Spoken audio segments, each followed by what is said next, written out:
Bring the real one back. I'm your English speaking Nuraririn. I'm parading leader, the one to create the greatest, biggest, and shiniest of all monsters. Nuraririn. Hi everyone. Why am I cut off? Hello? Wait, hello? Why am I cut off? Wait, that's not correct. Why am I cut off? Okay, there. Now I'm not cut off anymore. Part of my head just apparently got cut. Sorry, we don't have it in the budget anymore. I don't have the head budget apparently. Yeah, I hope you all had a wonderful Monday. Oh yeah, it's already Monday. Oh god, Monday is already over. Monday was so chill today. Surprisingly, I was a lot more worried about Monday today, but no, actually a pretty chill day today, at least for me. I hope for you as well. And it's going to continue to be chill because I get to play a comfort game today. No more Resident Evil right now. I get to have fun. Suck it up, paraders. I have fun at video games for once in my life.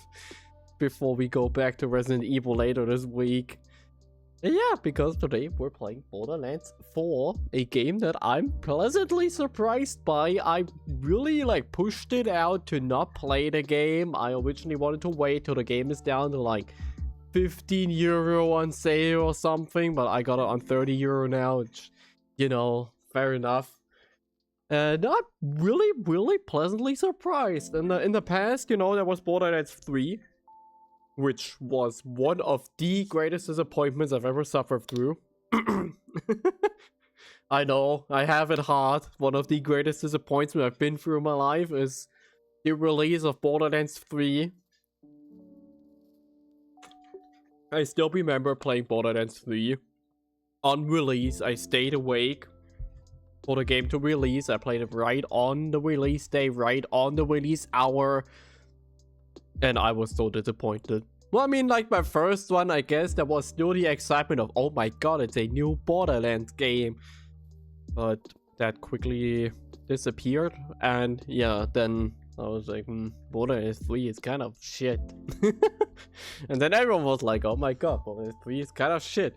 Then came Wonderlands, and I still really like Wonderlands. A lot of people do not like Wonderlands. I think Wonderlands is a great game. I played a lot. Wait, let me check my Borderlands hours. In Wonderlands, I have 85 hours playtime right now. Borderlands 3, I can't look it up right now. I think around 40 hours-ish.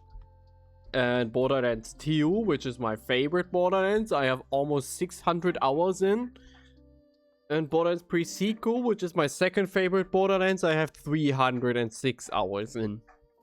And yeah, then came Borderlands 3, I did not like Borderlands 3, and then Borderlands 4 is now surprisingly really good. I wouldn't say it's the perfect Borderlands game, but then again, you really have to try hard with beating Borderlands 2. Pre-sequel back then got a lot of shit for, you know, for being not Borderlands 2. But you cannot beat Borderlands 2, I'm sorry, it's impossible, that game is the peakage. But Borderlands 4 definitely did do well enough in my book, and we're gonna just gonna be a little show-off stream. We're gonna look at the game, I'm just gonna talk a bit about it. I've been through my first run this weekend, and I started my second run already with another character. Today we're gonna start a third run with a third character. There's 5 characters right now. The new character released this weekend. They look super cool, but I didn't get the DLC yet. I kind of want to experience the base game a bit more first, and then I'm gonna get the DLC and try out the new character. The new character is so cool. He's like this skeleton dude with just, you know, he has with rollers, and he has a gambling mechanic. He looks so fun. He looks so stupidly cool. Let me just start the game. I'm starting the game in the background, guys. It's not that easy. It's not Code Veronica anymore. We actually have. I hope I can even stream this. We have not streamed a modern game in months. The most modern game we streamed was I don't know, Resident Evil 3. The remake, not the original. Oh my god, you can hear the loudest fucking Gearbox intro. Well, 2K intro. There's the Gearbox intro. Let me go over here. Look if I can already open it up. Boop boop boop boop. Borderlands 4. There it is. Why does it look so weird? I mean, maybe it's just the intro scene. I hope it's just the little intro scene. Yeah, really good game. So far, Borderlands 4, I can absolutely recommend it. It's super fun. It has they basically took everything that sucked about Borderlands 3, kicked it out of the game, and took everything that was good about Wonderlands and put it into this game. It's Borderlands 3, but good. which is an achievement in itself. There it is, Borderlands 4. Just gotta compile shaders. First time you start this game, you literally have to wait for like 30 minutes just for them to compile shaders. I hate that video games started doing this. Started doing this thing. There, let me just check the audio, make sure it's not too... It looks pretty fine. I'm gonna turn it down a tiny bit. So, Borderlands 4. This is the current character I'm playing. This is the Exo Soldier Rafa, I think was his name. Sorry, I don't know the new characters too well yet. And the first character I was playing was ᵃᵉ. This one I finished. You can see, continue, campaign, 100%. There's obviously like end game and all. Oh god, I'm lagging. Oh god, I'm lagging so badly. Ah! Let me do something real quick. For stream. Turn it down to 60 FPS maximum. Okay. Oh god, I'm lagging. Oh god, I'm lagging. Ah! ᵃᵉ is too much apparently. Rafa was fine, but ᵃᵉ is now too much. Oh god. Oh god, I hope my PC can handle streaming modern video games. We're gonna stream Resident Evil 9 later this week. I'm scared now of my hardware. But we're not gonna play ᵃᵉ or Rafa. Rafa, yeah, it says it there. We're gonna play the ᵃᵉ character. Every Borderlands has a ᵃᵉ character. We're gonna skip the do we skip the prologue for it? We're gonna skip the prologue. The prologue is a bit boring. We're gonna be skipping the prologue for the stream. And we're gonna play the ᵃᵉ. That's the new one, the rogue. Cash, yeah, that's his name. He is a roguish gambler. The perfect character for me. I'm gonna check him out soon. But today we're gonna check out Vex, the ᵃᵉ character, as mentioned, every border. Almost? Wait. My brain is like, the pre-sequel did not have a ᵃᵉ, I just realized, huh? Did it? No. No, pre-sequel did not have a ᵃᵉ. I never realized. Huh. Interesting. But usually Borderlands has a ᵃᵉ. Borderlands 1 had one, Borderlands 2 had one, Borderlands 3 had one, Wonderlands, well, Wonderlands plus Wonderlands. And this one also has a ᵃᵉ. And she's Vex. Weaving ghastly companions out of phase energy, the ᵃᵉ wreaks terror and elemental mayhem on her foes. It looks pretty cool and very interesting what she plays like. Oh god. I really hope my PC can handle this. But surely it will. Surely, what's the worst that could happen? That the stream crashes? Stick around for more. Oh god. Uh-oh. Uh-oh, I'm gonna we have to resort to my 2D self at this point. Yeah, of course. The game starts with ᵃᵃ. Who else would it start with? Oh god. PC, you can do it. I trust you. We've been through so much together. You can do this. Yeah, ᵃᵃ being the usual. It's glad. It's nice that ᵃᵃ is always here. A big plus point about this game's story, right away, without spoiling too much, is that it doesn't rely as heavily as Borderlands 3 does to the previous characters. It gives some of the previous characters some spotlight, but what I really liked is that they didn't push the whole, you know, Lilith narrative even more. I really disliked that about Borderlands 3's story. Borderlands 3's entire story was very much just focused on, look, it's the old character. Is that not cool? To be fair, the other option was, what was her name? The mini ᵃᵉ, I forgot her name. Hello, there we are. In-game. Yeah, if my face is lagging today, sorry. We're playing a very intensive game. First off, we got our level 2. Welcome, this is Borderlands inventory. Don't worry too much, we won't get too deep into it. Daedalus. Daedalus started to be like my favorite new weapon manufacturer. You have to explain Borderlands weapons. Quick thing. Borderlands weapons are 100% randomized, basically. There's different manufacturers, and each manufacturer can have different parts and different effects, and yada yada, and there's like infinitely generated weapons, and it's a lot of fun. Then you got your heal kits. This is new for Borderlands 4. You can now heal yourself, and you can also find different ones that have different effects, like give you a speed boost or some damage boost, and it's pretty cool. And you have like different grenades now. Your grenade slot is not just a grenade, it can also be a knife or a rocket launcher and that stuff that's now in this slot. And of course a shield, and the rest you unlock later. Okay, and then each Ward Hunter, as they are called, has now 3 different skills. Well, okay, it already was like that in Borderlands 3, but then again it's Borderlands 3 that you can choose between. And each one has their own skill tree and all. You can take this skill and then go into this skill tree. You can do that if you want to. I don't know what Vex has. Let's find out what Vex has. Well, what's her passive? Attuned to the elemental type of a current gun and converting all action skill and melee damage into that time. Okay, so if we have a fire weapon or action skill or ability, also deals fire damage. Okay. Incarnate. Creates a phase explosion, dealing damage to nearby enemies and fully restoring her health. While active, Vex can use Eldritch Blast. Oh my god, I thought we were out of Wonderlands. We're back in the D&D dimension.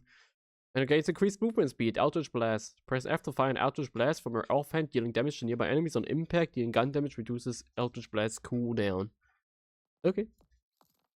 Then we have the Deadwinger Charge Skill. Charge Skill? Spawn a phase clone minion choosing Spectre or Reaper. Phase clones lose an ever-increasing amount of health per second and a damage type matches Vex's current attunement. Press left click to spawn a Reaper that taunts enemies and deals melee attack damage. Press right click to spawn a Spectre that deals gun damage and cannot move. Okay, so we can either get like a little tank buddy or a... technically just a glorified turret. Nice, welcome back Axton. Reincarnated as a Siren, I see how it is. And Face Familiar. Vex is joined by her minion Trouble. When killed, Trouble will respawn after a cooldown. Press F to teleport Trouble. Dealing damage in an area, Trouble then transforms into a badass. That is boring. Am I allowed to say that? That's boring, because that character already existed. It's literally just Flag from Borderlands 3. I mean, Flag was a cool character, don't get me wrong, but... that's a bit boring. That's the same thing as the gamma burst thingy that Flag had. I think I wanna try, I don't know, the Eldritch Blast sounds kind of fun. This like, you know, in-betweener between action skill focused and gunplay focused. Deadwinger also sounds kind of cool. I think we're gonna go Eldritch Blast. I wanna play that one. Incarnate. Okay. Yeah, then we have skills. In the skill trees, we have these skills. As you can see, they look a bit different. Those are capstones, or, well, augments. Capstones are later. Augments are first. Capstones are the ones down here. And augments are basically different abilities.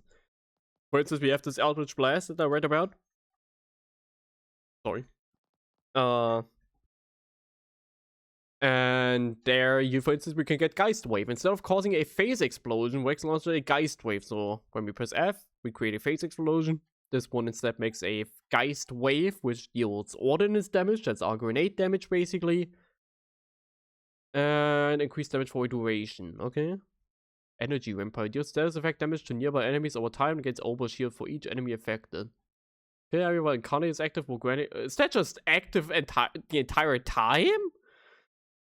Use status effect damage to nearby enemies over time against overshield for each damage, but it doesn't say during the action skill. That's just active the entire time. That sounds wild. Yeah, I think that sounds fine. It looks fun. Eldritch Blast now is a charge skill. Okay. Vex gains increased critical hit damage. Attunement skill. Oh, that's for that one. Human skill. While X is attuned to kinetics, she gains lifesteal and increased reload speed. These effects persist for a duration after attunement is switched. Okay. Increased splash damage. Ooh, I like splash damage. Splash damage is explosive, but I can't keep playing explosive. My other 2 runs are already explosive. I can't keep doing that. Repkit kill cooldown. I mean, I like reload speed if we use a non-elemental weapon. So we can like go full non-elemental if we want to in this side of the skill tree. Sure.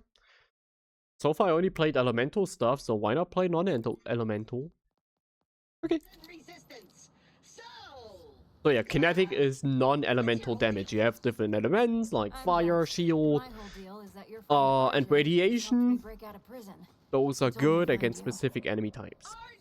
Yeah, your average stuff. Your average looter shooter stuff. This is the game series that invented looter shooters. And then came everything else.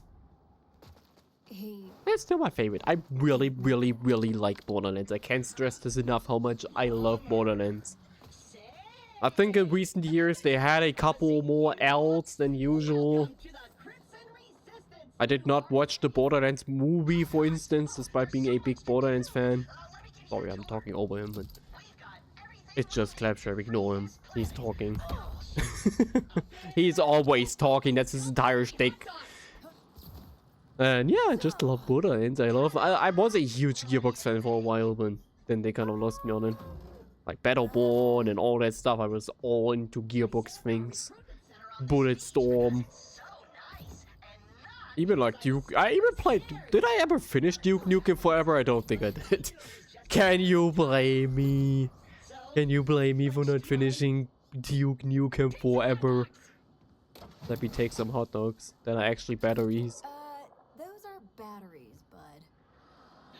They're complimentary. And yeah, they also brought back that every World Hunter has their own voice lines in the main story. No, not just in the main story, the side stories as well. Pretty cool. So we are playing this game only on 60 FPS. I can definitely take care of your Ripper problem. If you have any weird, like if it looks a bit weird, please like don't be surprised. I'm using frame generation. My PC cannot handle this game. I'm reaching the point where I cannot play modern video games anymore, and it scares me. It scares me greatly. One thing, by the way, once you like played the game once, the entire map stays unlocked. Whatever you unlocked before, I can, for instance, just travel. No, I can't travel. Oh, I cannot travel over here instantly. Can I travel over here instantly? No, probably just after the main mission I can. But everything I unlocked with my other characters I also have here. Which I like. It makes the replayability easier than always starting from scratch and doing the same shit again. That's pretty cool. Oh god. Yeah, the game is a bit laggy, sorry for that. Sorry for that. Can I like increase it at least a tiny bit? Without dying, just so it maybe stays a bit more stable. Maybe it should be a bit more stable, I hope. Oh god, no, we just gotta deal with it. I so hope that I can get RE9 to run proper. It might be a bit loud, give me a moment. Give me just a second, it might be a tiny bit loud here. There. And yeah, apart from that, it's your regular shooter. You shoot, pew pew pew pew pew pew pew. And we of course have an action skill, let's use it. Okay, we make our explosion. Okay, so I have to stay close to people. Makes sense. And then with F, I can do that. Oh yeah, that's cool. That's cool. Usually, like, oh god, oh god, ah, game. Okay. I died during the unskippable cutscene or whatever just happened.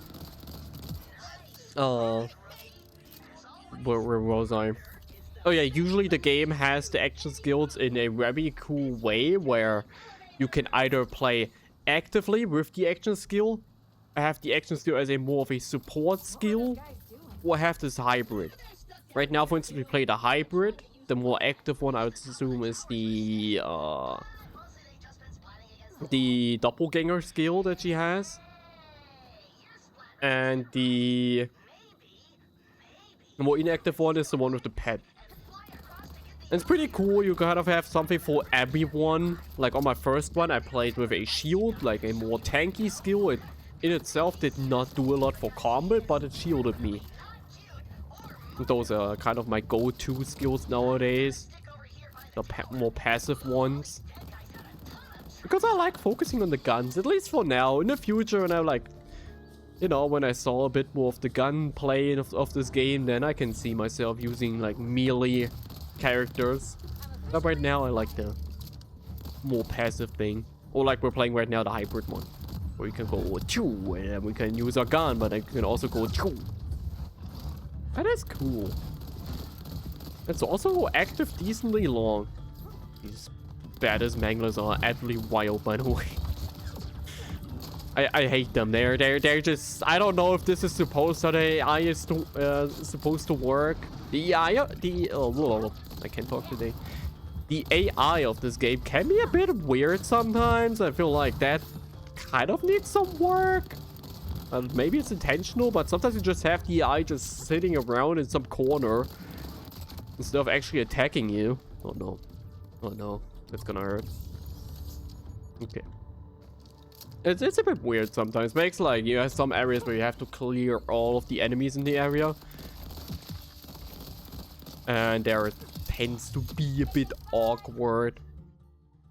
You can definitely look at Amon later at my full, well, not my full leveled character, but my higher leveled one. Give you a little view onto that. And yeah, we level up. We level it up. Leveling up in this game is also very chill. I'm a big fan of how it works. Yet again, they took some inspiration from Borderlands, where the overall exploration is a lot more non-linear, basically. In Borderlands 2, for instance, let's take that as like the most basic thing. You have missions that are locked to a specific level. You just have missions, they have a specific level, they have a minimum level, and they have a maximum level that they can start at, depending on your level when you take the mission. In this game, it's a lot different, where I could just level myself up to like level 20 right now, and it would be fine. Because the next mission would just put the enemies back to like level 20. And that's pretty cool. XP is also very... sometimes a bit too fair, I feel like. Sometimes I fight enemies that are so much lower in terms of level to me.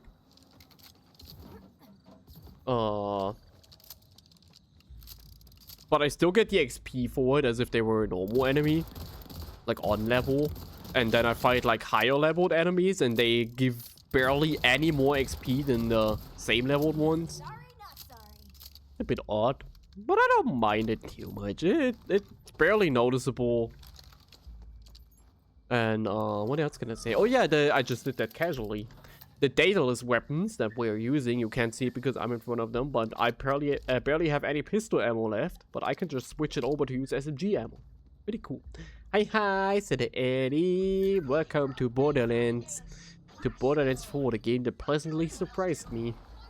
You missed the Sunday stream, yeah, the now unarchived Sunday stream. I don't know if I have to keep it unarchived. I'm a bit scared.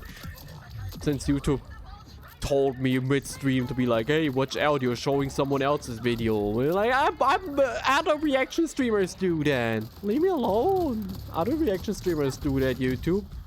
Complain to them, not me. I hope the music in this game is not copyrighted, but I'm assuming not.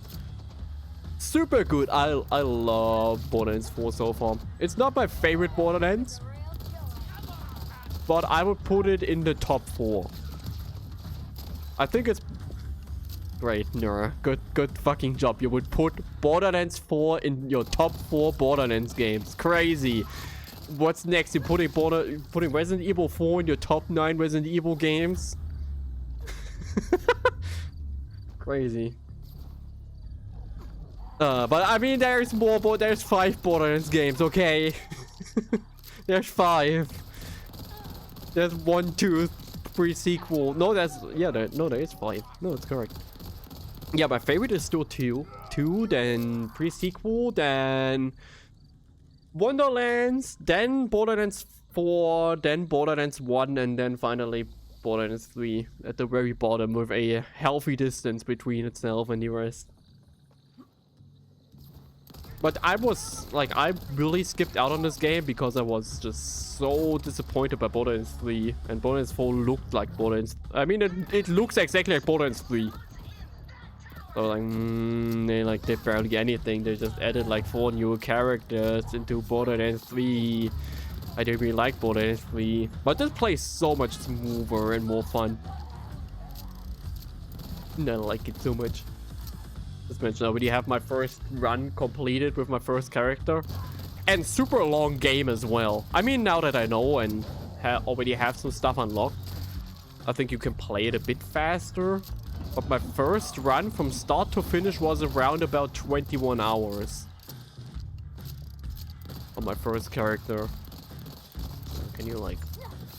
Hello? I already miss Rafa. Rafa is so insanely broken, by the way. If you want a broken character, play Rafa. If you want to struggle, play Amon. Amon is cool, don't get me wrong, but he's really...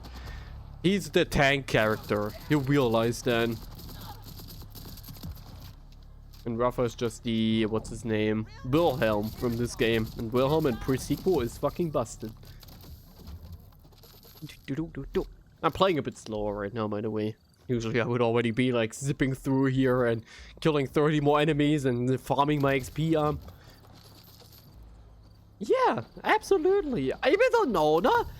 But the thing is, in this game is grinding is not even like that encouraged. The game does not encourage... Oh yeah, specialization. You unlock this once you finish the game once. Don't pay too much attention to it. You just get that once you played the game once. You get like this little extra thingy, little extra scratch in your brain to go for. But actually the game really discourages farming. As weird as it sounds, but the game, outside of XP farming, I guess, but you don't farm bosses as much in this game because boss farming is not really efficient. Other than items. If you want a specific item, obviously you farm the boss. I mean, obviously, I say, as Borderlands 3 is, you know, Borderlands 3, where you just farm whatever but the boss. Sorry. I really do not like Borderlands 3. This character is not as strong as I thought.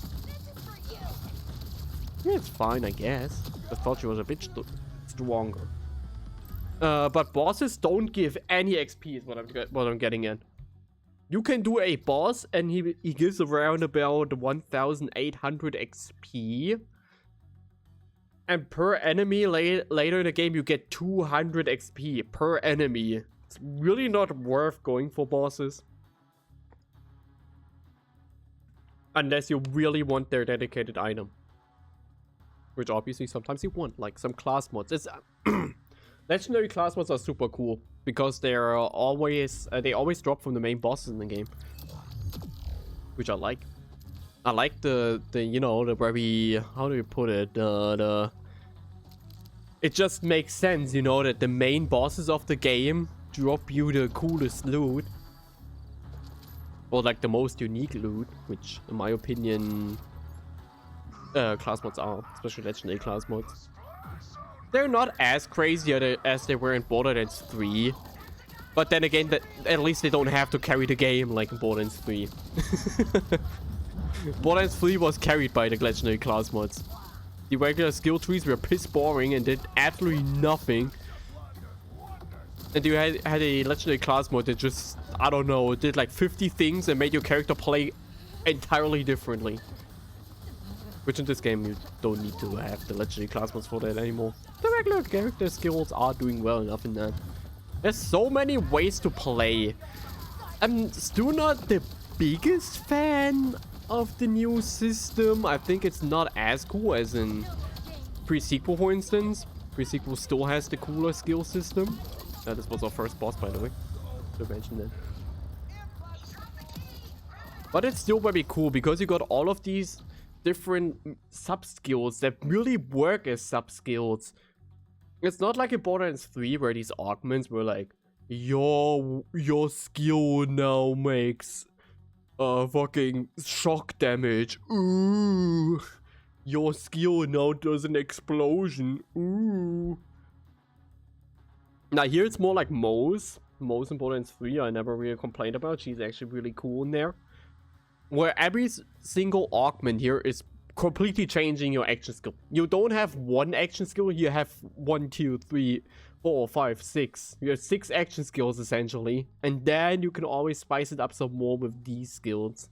With the capstones. So there's plenty of replayability and different builds you can go for. Sure. I can really recommend reading through the action skills before you choose, you know, what build to go through. I know I didn't do that. Of course, I didn't want to spend the entire stream just sitting here and reading skills. But after ᵃᵉ, I really recommend it to just sit down, read the skills, especially read the augments, decide which augment sounds the coolest, and then go for it. Because they're just so unique and interesting. For the most part, I don't know if all of them are, but with ᵃᵉ and with what's his name, with Rafa that I played so far, it was basically like that. But yeah, man, take your time, read the skills before you go for anything. In this game, it's really worth it. And there's a chest here? Okay, never realized there's a chest here. I'll take that one, thank you. Take that one, take that one, take that one, and take that one. Also very cool, you can now pick up items as trash. So you can instantly sell them if you don't want them. You can just go to a selling machine and just sell them instantly with one button. Very cool. No more awkward inventory management necessary to not accidentally sell any weapons that you might want. But then again, you don't really keep weapons around anymore in your inventory unless you equip them. Or maybe I'm just having a nightmare and you're the hallucination. Since, you know, oh yeah, I should mention that every item in this game drops on level. I have never had a drop that wasn't on my level. Like, under my level, yes, but over my level, never. It's just so interesting. It's just these small things that I really like about this game. The small changes. It's not the big changes that really stick to me. But stuff like, you know, everything leveling with you, every item dropping on your level. It's just very satisfying to play. It plays very smoothly is what I want to say, basically. You don't constantly have to worry about level caps and, oh, have I over leveled? Now the next 3 missions are gonna be boring because I fought too strong and I wanna level this boss, but if I do, then I'm like over leveled for the next few missions. Don't have to worry about those things anymore, which I really like. It just lets you turn off your brain and just play. That's just nice. It really just goes for the Unga Boonga brain. You turn off your brain, you shoot things, they make pop, and you get cool, funny, bright items. It's just perfect. It's like your average roguelike. And the story is also pretty good. I know I'm talking over the story. Don't expect me to like go in depth on the story or anything. But the story is pretty decent. Some cool character appearances, some really cool character arcs. The humor is also back where it should be, in my opinion. Not like in Borderlands 3. I won't be able to go for like a couple seconds without bashing Borderlands 3, I'm sorry. What's the secondary fire mode in this? Shotgun. Okay. And yeah, different manufacturers have different effects. For those who have never played Borderlands. ᵃᵉ, what we're using right now, for instance, always has a secondary fire mode. Like this one has a shotgun there that I can switch to, or the machine gun, and they're usually known for having faster fire rate but lower damage. ᵃᵉ's entire gimmick is to switch between 2 different elements. What else is interesting? Yeah, Daedalus lets you switch ammo types. Sorry. Torque has explosive weapons. And then you have Jacobs, who are very basic, but they ricochet off of critical hits. If you do a critical hit with a... I'll be taking that. If you do a critical hit with a Jacobs, it like ricochets into the next enemy. Pretty cool. There's also a new item type called enhancement. Can show off that. We're gonna show that off later when I show off ᵃᵉ for a moment. There's enhancements, and enhancements give you like different effects for different manufacturers. ᵃᵉ, can you like shut up? I'm trying to talk here, trying to explain things. And enhancements, they give you, for instance, effects like, hey, if you have a Jacob's weapon, your shots now ricochet an additional time. But it's so cool. It's so cool. Yeah, it's a lot. And the game does a good job of like easing you in when you first play. So don't worry about that. If you play this for yourself, the game is really easing you into these things. I'll just be taking those on the side. Don't think too hard about it. I'm just taking these. They're free XP. If you ever need XP in this game, bounties are your way to go. They give so much XP. It's fucking wild. You do like 2 of them and you have a level up.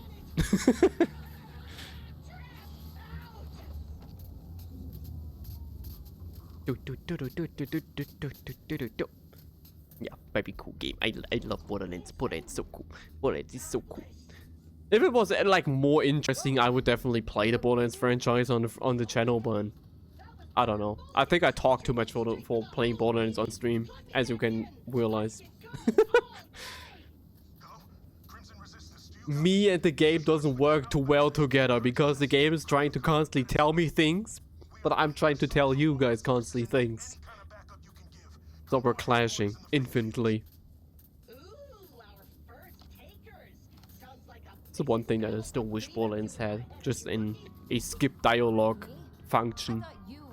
I saw a screenshot the other day of Life is Strange. You know Life is Strange, that more, you know, story focused game. There is an option that you can set in the game. Wait, he's almost done with talking. There is a setting in the game that just says skip gameplay. It's a button that just says skip gameplay, yes or no. We have reached peak video gaming, where it just says skip gameplay. So fucking wild. Like, I get it, but why? I mean, I get it, but that is crazy, is it not? I wish ᵂᵃဍሔር had that, admittedly. Imagine ᵂᵃဍሔር had skip gameplay.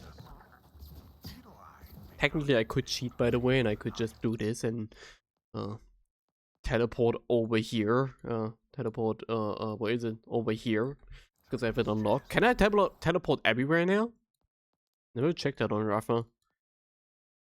No, actually not. I can't teleport to these ones yet. Huh, interesting, okay. Well, I can teleport to everything in the first area, but not in the later ones. Oh yeah, okay. Interesting. I think we have to kill those anyway? Was it a bounty or was it a patrol? I think it was a patrol. Oh yeah, I see on the left. It's a patrol. Yeah, these are new enemies. There's this little animal thingies. Why are there so many? Hello? Where are the manglers? Okay, there's manglers there, I guess. Yeah, lots of new enemies, lots of farming to do, lots of things to do. And all very fun. Oh, it's a guy that's riding a mangler. Yeah, as you can see, leveling up in this game is crazy fast. But then again, I was super surprised. I thought at the end of the story you would, you know, be like level 30, 31-ish. Like in every Borderlands games. Where you would be able to reach your first, you know, capstone in your skill tree. In this one, no. This one does not care. You literally, at the story's end with Armor, I think I was at level 41.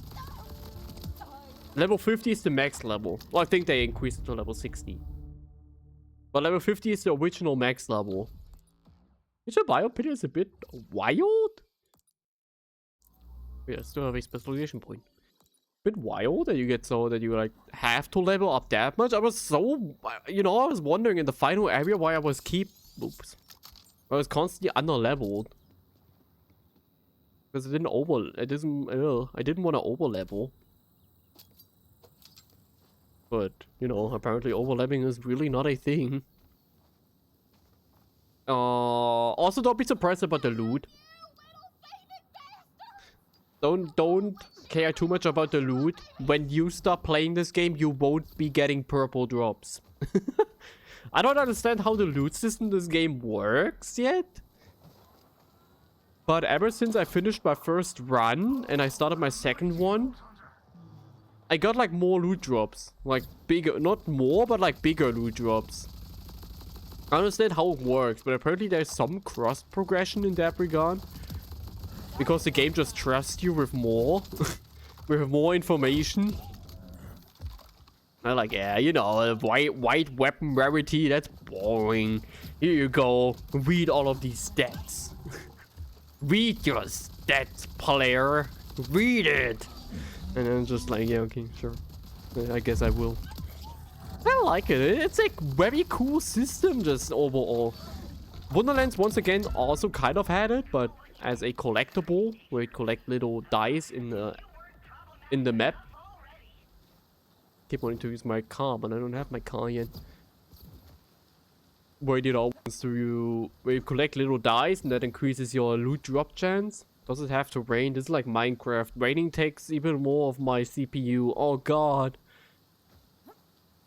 Stop raining. Well, yeah. Let me save game. Let me save quick real quick. The raining, my PC cannot take the raining and streaming.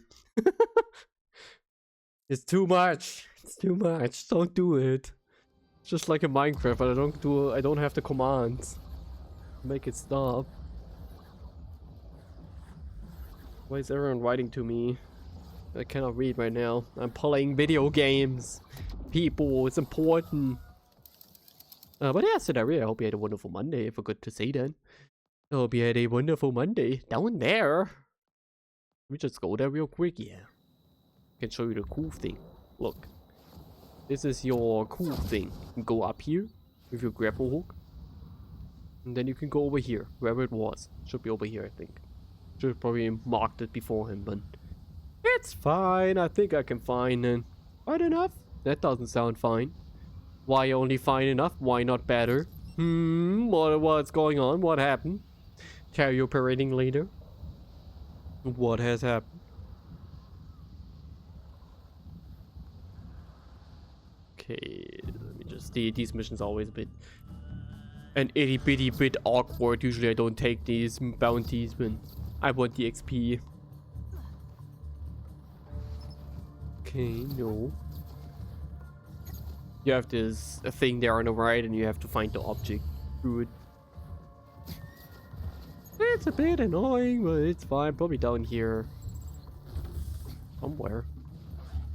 Game is telling me I'm not entirely incorrect. Maybe it's up there. Maybe it's up here. Maybe it's here. Won't hurt. Oh no! Oh, it's not too bad. Watch out for yourself. There. Watch out for yourself. Don't be like that. Don't hurt yourself. But I get it. I'm also I also tend to hurt myself in one way or another. Not in a bad way. That sounded horrible. Oh my god. Oh no. That sounded horrendous. That's not how I meant. I meant I'm clumsy occasionally. That's how I meant it. Oh god. That came out a lot worse. That came out horrendously. Over there I should find it. Had a mission there a couple of times. Short week for Easter? Yeah. Oh yeah, I have to update the schedule. Family stuff has changed. We're heading up to the family on Thursday already. Originally plan was a Friday, but my brother wrote to me this morning that it's gonna be, you know, on Thursday already. So I gotta update the schedule. We're probably gonna move Resident Evil ahead and skip out Jedi Knight. Jedi Knight will never get his second stream, guys. It'll never happen. Jedi Knight is dead. Sorry. No, it isn't. Not officially. What are Hazim and Yuki doing? They're fighting right now. Okay, cool. Well, whatever else makes them glad. They were already on edge the entire day, so maybe they need that. Yeah, I know. Don't remind me. I hate it as well, but it was so spontaneous, and that's usually not how it was planned. I hate it. I'm sorry. But at least we're gonna have Resident Evil. That's the important part, right? To have Resident Evil 9. Everyone's looking forward to that, I hope. Gnarly isn't. Gnarly does not want to get spoiled. So we're not gonna have Gnarly around for I9.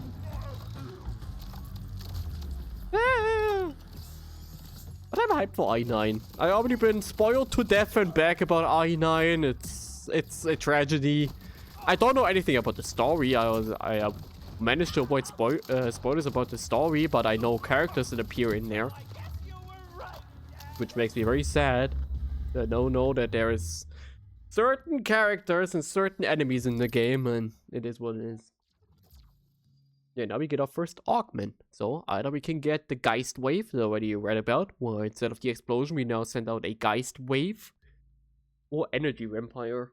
Vex deals status effect damage to nearby enemies over time and gains overshield for each enemy affected. Kill skill. Kill enemy while incarnate is active will gain a stack of Energy Vampire. Engire Vampire, yes.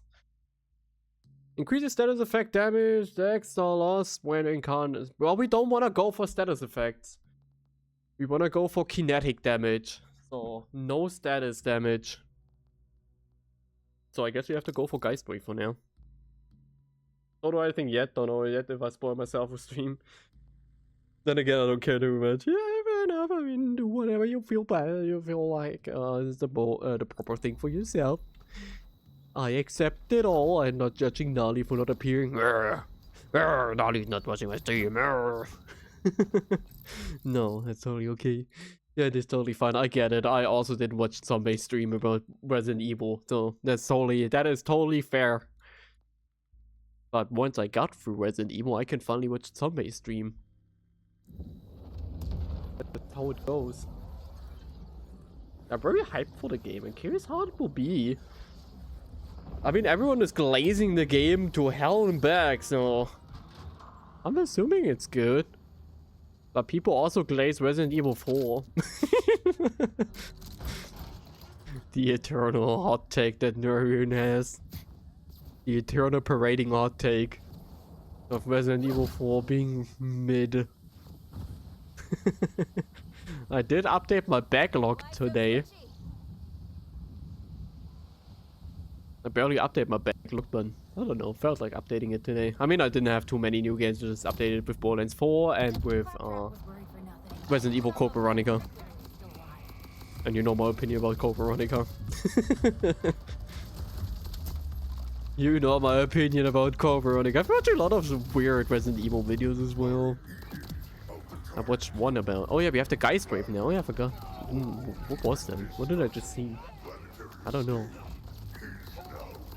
Oh, what was I? Oh yeah, I was watching a video about Resident Evil figures and their entire history. There's some really cool Resident Evil action figures out there.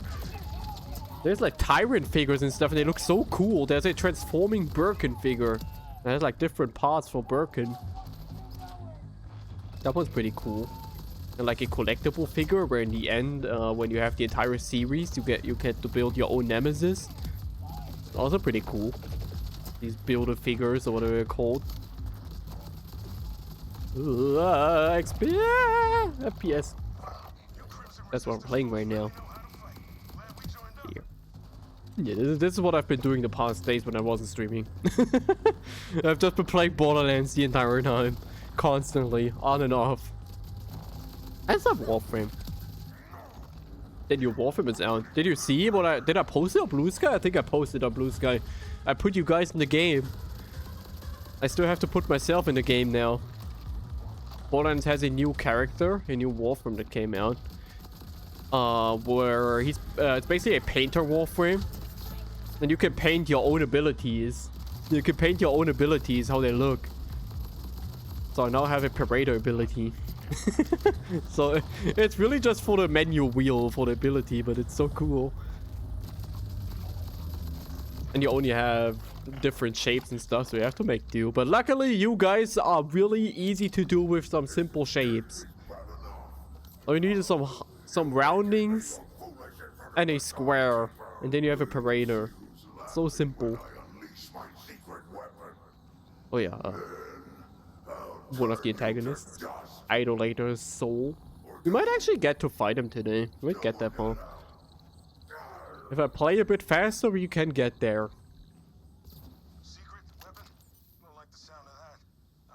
Well, say he's the first boss, but not really. You can play the game. That's the cool thing. Around about the 1/4 of the game, you get to decide how you want to tackle the game. What area you want to do, what boss you want to do. It's very cool. Oh, I have to go that way. The whole focus of this game is really the whole play the game however you feel like, which I like for Borderlands.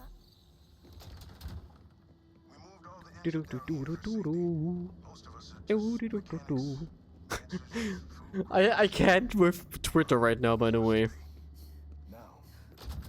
I don't know if you've seen, but on Twitter there is absolutely hell let loose right now in the JoJo community. And it's making me piss myself from laughing at this point.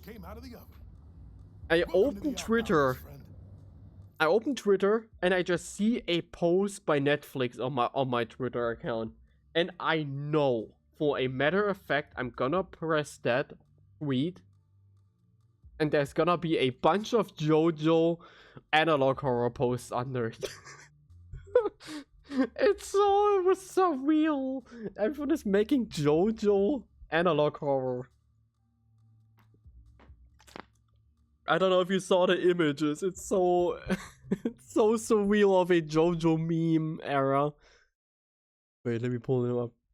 Yeah, because of the stupid Part 7 release schedule, everyone's pissed off now. They started going literally insane and spamming the comments of every Netflix post with these JoJo analog horror pictures. It is wild. I feel so bad for the person that has to handle the Netflix account. Netflix Twitter account. Imagine being this person getting cursed every day by a bunch of angry JoJo fans. Wait. I hope there's nothing bad I'm gonna show. Oh wait, I cannot show it here, right? Let me go over to the other Twitter account. That almost was bad. Let me go over here real quick.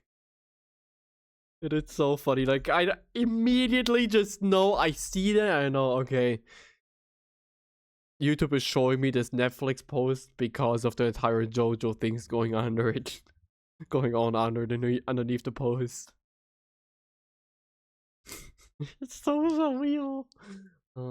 Wait. Wait, let me see. Is there anything doxing me here? No, Twitter's always a bit scary, I think. But it seems fine. And you have like this Twitter post, you know, where they're like advertising some kind of show that they have. And the comments are just like full of this. The comments are just full of these fucking analog horror Part 7 edits of Johnny. It's so surreal. It is so surreal. It's just so many as well.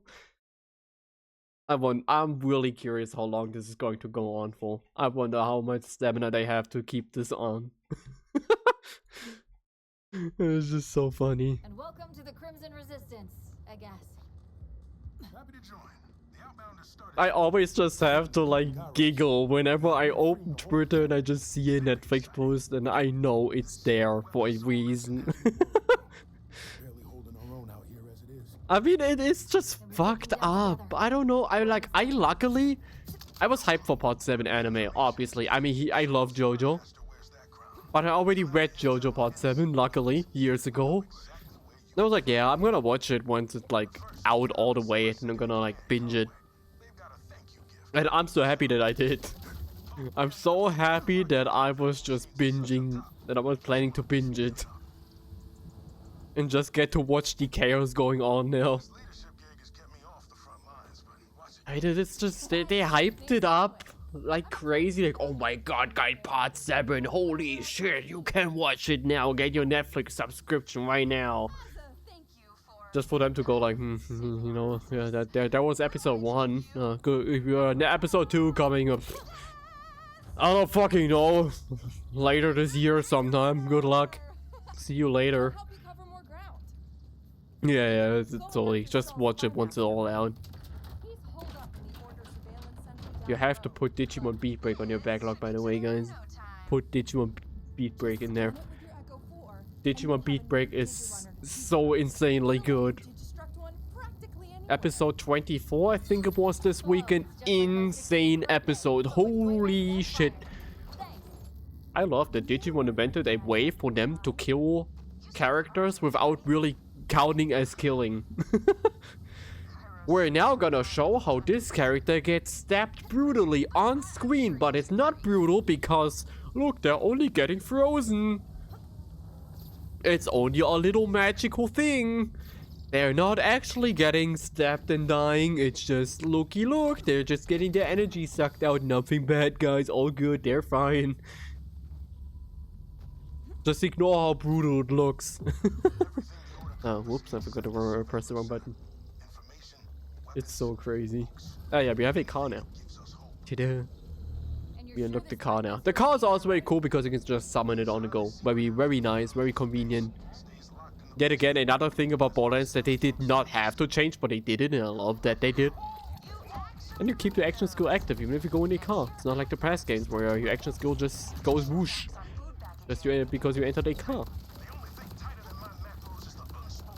I'll just farm some XP since I'm not doing any bounties right now. We need some XP from other rare. Don't want to do some bounty farming, it's a bit too boring. You got subtitles, by the way, if you want to read up on the story. I'm not letting you hear anything. I'm too busy yapping. Anything else cool that happened? I feel like there is something, but I forgot. Oh yeah, at work, we had our first sprint review in a while now. Now that it's a bit it's super calm at work right now. It's crazy. I expected to arrive at work after my vacation and have like 12 new tickets or something, but no. All good. All chill. And we had our first sprint review today after a while, and it's now in English. Yes, sprint review. Oh yeah, I should explain that's not a common term.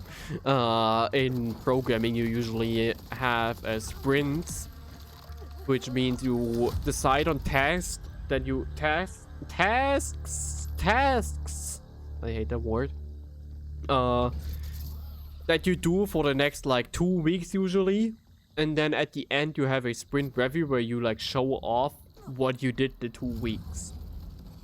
And we had it for the first time in a while now, because before that we were pretty much in panic mode constantly. And now we had the time to actually have a sprint review again. I made it to the surveillance center. And it was pretty chill. I even like, you know, how do you say it? I get what Ami's mom was talking about with my English being bad. She was right all along. I even did it on my own accord. I was like, yeah, I'm gonna show something, even though I was not here for the past 2 weeks. Yeah, basically. And what I wanted to get at eventually with this is that we are having them in English now. Don't have them in German anymore. Our boss was like, yeah, no, let's do them in English since we have a lot of like English-speaking people now. Which, you know, that's very convenient for me. It's also scary because I'm now even talking less German. It's even less German now. It's even more English, but you know.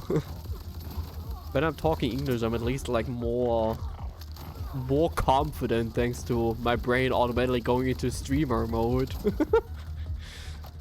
I assume it's very interesting for everyone else in the call who knows me to be a bit more held back when I start speaking English and I start like speaking very fast and actively and aloud and fast. I already said that, but you get the point. Ami's mom, yeah, the other day Ami said, and their mom said that my English is bad. Which is fair enough. my English has been going worse. I feel like the longer I've been streaming, the worse my English has gotten. Which does not make any sense, but I guess that's just how it is. You eventually get a bit too comfortable and then your English gets worse. Because like, oh yeah, I don't have to like prepare anything. I can just do it. I don't have to look up any complicated words. I'm just gonna fiddle my way through. Oh, we like shoot a wave to the front. Okay, I get it now. I've not gotten used to the Geist wave yet. The Geist wave. Why are you German? Why is the character I play German now? Why is that? And the other thing on Twitter going on right now is obviously the cross tweets between different countries. Japan and English and every other countries. Basically, the Japanese Twitter is leaking into every other country right now. Which is pretty funny. Because everyone's using the translate tweet now to communicate with one another. It's also terrifying because you find some very degenerate Japanese posts in there. Like, very degenerate. Like, full on, like, oh, I really do not want to read those. Not degenerate in terms of horny, but degenerate in terms of, very derogatory, very, you know, stuff like, you know, very critical opinions about different ethnicities. That kind of stuff. My German has become worse too. Yeah, I mean, my German is absolutely horrible. My German is... it's over. There's no saving that anymore. Sometimes I talk with my bestie and I feel ashamed because I cannot talk German anymore. There's so many words that I just don't know anymore that disappeared from my repertoire. I don't have anymore. So instead I've become this Dinglish person that speaks like a mixture of Deutsch and English the entire time. Because I'm like, oh yeah, I know this word in English, I know how to say that, but I have no fucking idea what the German word for that would be in the best case. Or sometimes I just use so obscure German words because I try to describe something that I know in English, but I only know the most weird German word for that. But like some of those German words that are exactly like English words, but, you know, pronounced German. They also exist. I can't name you an example right now, but they exist. But a weird regional dialect or trilingual, yeah, I mean, I'm the same there. I also have my birth accent or dialect, I guess. My birth dialect, which is also just very strong. I feel like occasionally it can come out pretty strong. Mixed minutes gets increased gun damage. Whoa, plus 4%. Whoa, and it makes what?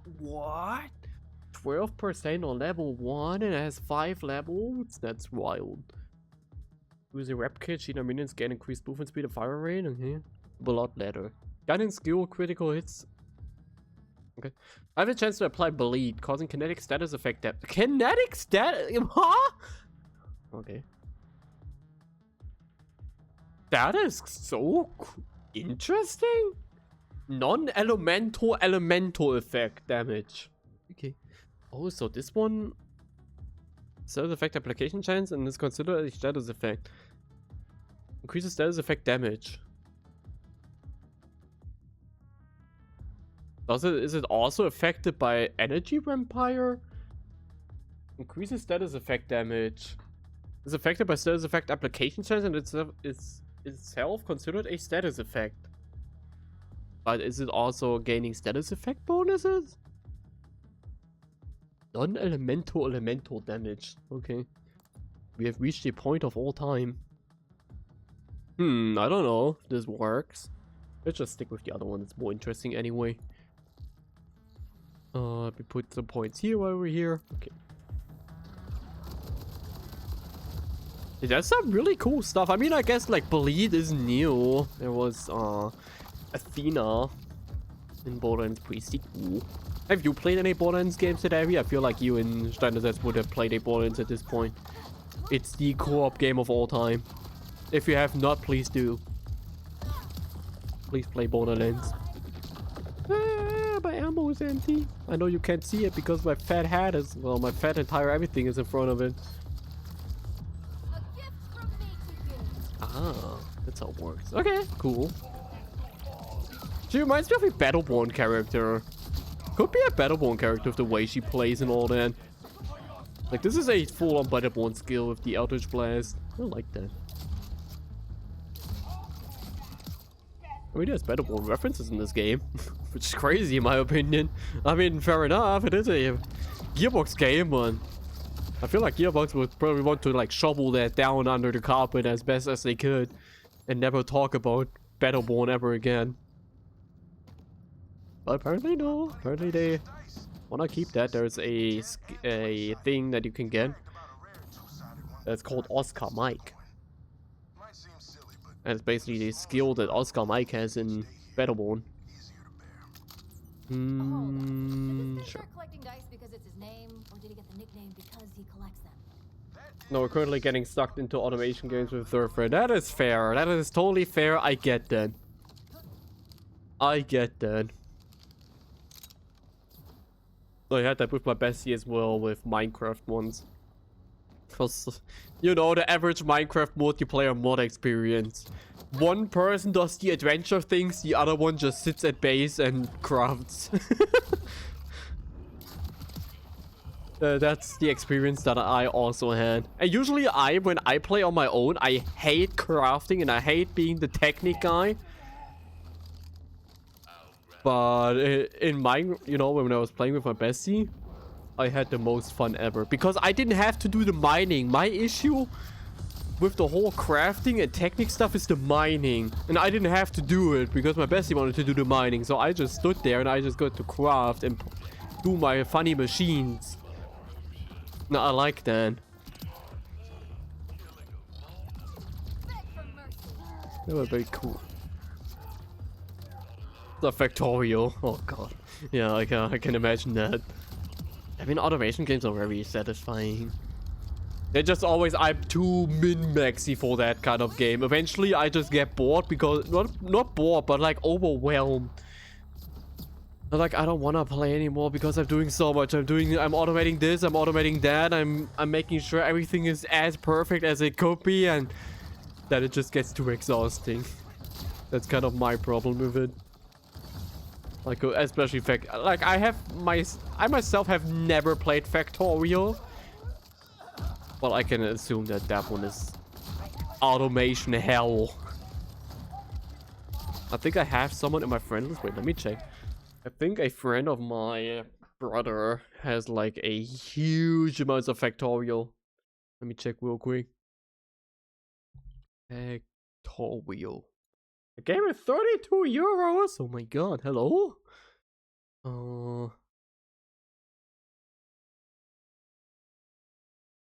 Did he? How many hours did he have? Did he? My brother himself has 70 hours in the game. No, okay. My brother and all of his friends have 70, 80 hours around about in that regard. I have one of my friend list that has 359 hours in the game. Which, fair enough. I mean, that is okay. It could be worse. I mean, that's as much hours as I have in Borderlands pre-sequel, and that is only my second favorite Borderlands game, so that is fine. Could be worse. But yeah, I totally get that there. Factorio is the what would be a good example in terms of farm slop? What is the most farm slop game out there? I actually don't even know. What?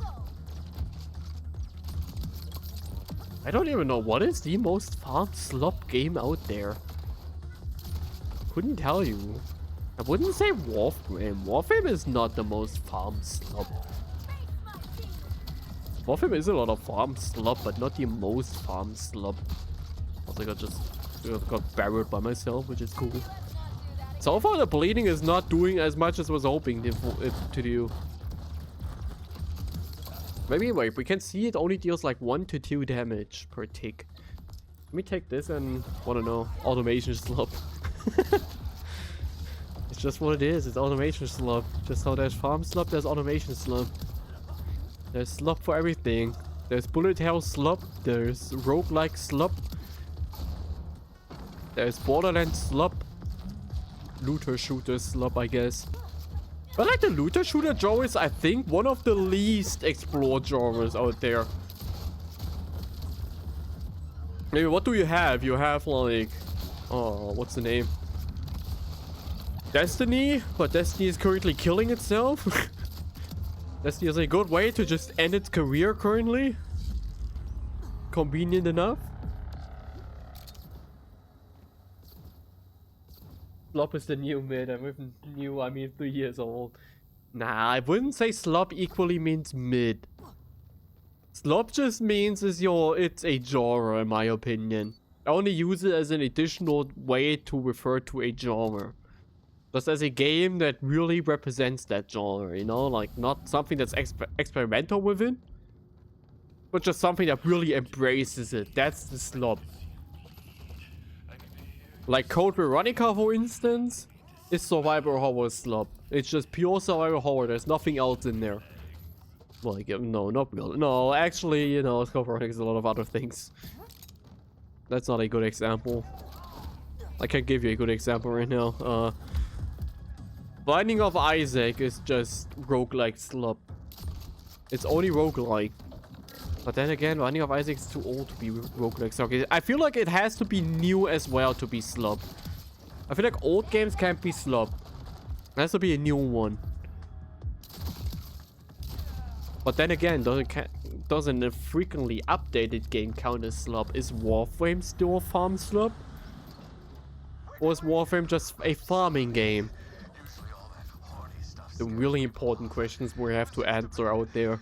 It's always about which is the best console, which are the best games out there.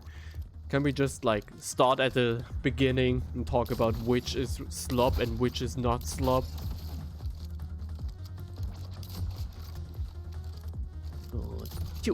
Hello. Thank you. I'm afraid of having to pay into Warframe soon again. Oh my god, someone that I knew. And you? Yeah, I don't know them anymore. After that, I didn't want to know them anymore. No, someone that I know hit the jackpot. The jackpot in Warframe lottery, aka the daily reward. You know, when you log into Warframe, per daily you get like different things, and you can get stuff like 80% off or something off of your next platinum purchase, so of your next in-game currency purchase. And they got like a, was it 150% or 200%? Not the plus, but like, well, plus, but on the platinum they get. Which at that point, you just have to be like, you know, you just have to be taking that offer. Instead of like 3,000 fucking platinum, you now get 6,000 platinum. No questions asked. 6,000 platinum, do you know how much that is? You can like play for the next 80 years with that one. You can get literally everything in the game with 6,000 platinum. Make something other than protein? Don't think there's anything you cannot get. I'm pretty sure you can buy everything that's exclusive to platinum with that. The dialogue is getting a bit too sloppy for me. Yeah, this one is the horny guy, Horace. No. No. No. No. Talk. Topping kitty. What the fuck? Don't say that. Don't say topping kitty. I don't want the topping kitty. I mean, I have it now. I don't want a topping kitty. What the fuck? Hello? That sounds crazy. Oh my god, but I didn't talking about topping kitty. on the book fair, on the con that I was at, there were so many people cosplaying as, oh god, what's her name? ᴂᵉ? Was it ᴂᵉ? The one from Jujutsu Kaisen. And oh my god, I don't know, is it like a prerequisite that if you cosplay ᵃᵉ, you just have to be the hottest person alive? Every single ᵃᵉ cosplayer I saw on the con was just insanely, like, objectively attractive. Like, crazily. I don't know if that's just a prerequisite. You can only cosplay ᵃᵉ if you're just the most attractive person out there. Or if it's just a cosplay. Maybe you just put on the cosplay and become the most attractive person out there. But holy shit. That was crazy. Yeah, the design is so great. I love it. I asked my bestie if I can start Jujutsu Kaisen just for ᵃᵉ, but he told me not to. I'm assuming not too good things are happening to ᵃᵉ, so I guess I'm not starting Jujutsu Kaisen. I'm not a shonen fan, okay? Don't judge me. I hate shonen equally. Don't worry about it. I hate all of the shonens. I don't just hate one. I hate all. Don't worry. I hate Dragon Ball. I hate One Piece. It's all good. I think like Dragon Ball I hate the least. I mean, hate is a strong word. I just don't really care for them. I just don't care for shonen all that much. I think they're very samey. People start Jujutsu Kaisen just for the character design. Yeah, I mean, I get it. They're very cool. I mean, the ability designs from what I heard are also pretty cool, but again, it's, you know, it is what it is. It is, you know. I kind of been saying that a lot lately, huh? They're like 30 times yesterday. Okay, 2 damage per tick. If I do this.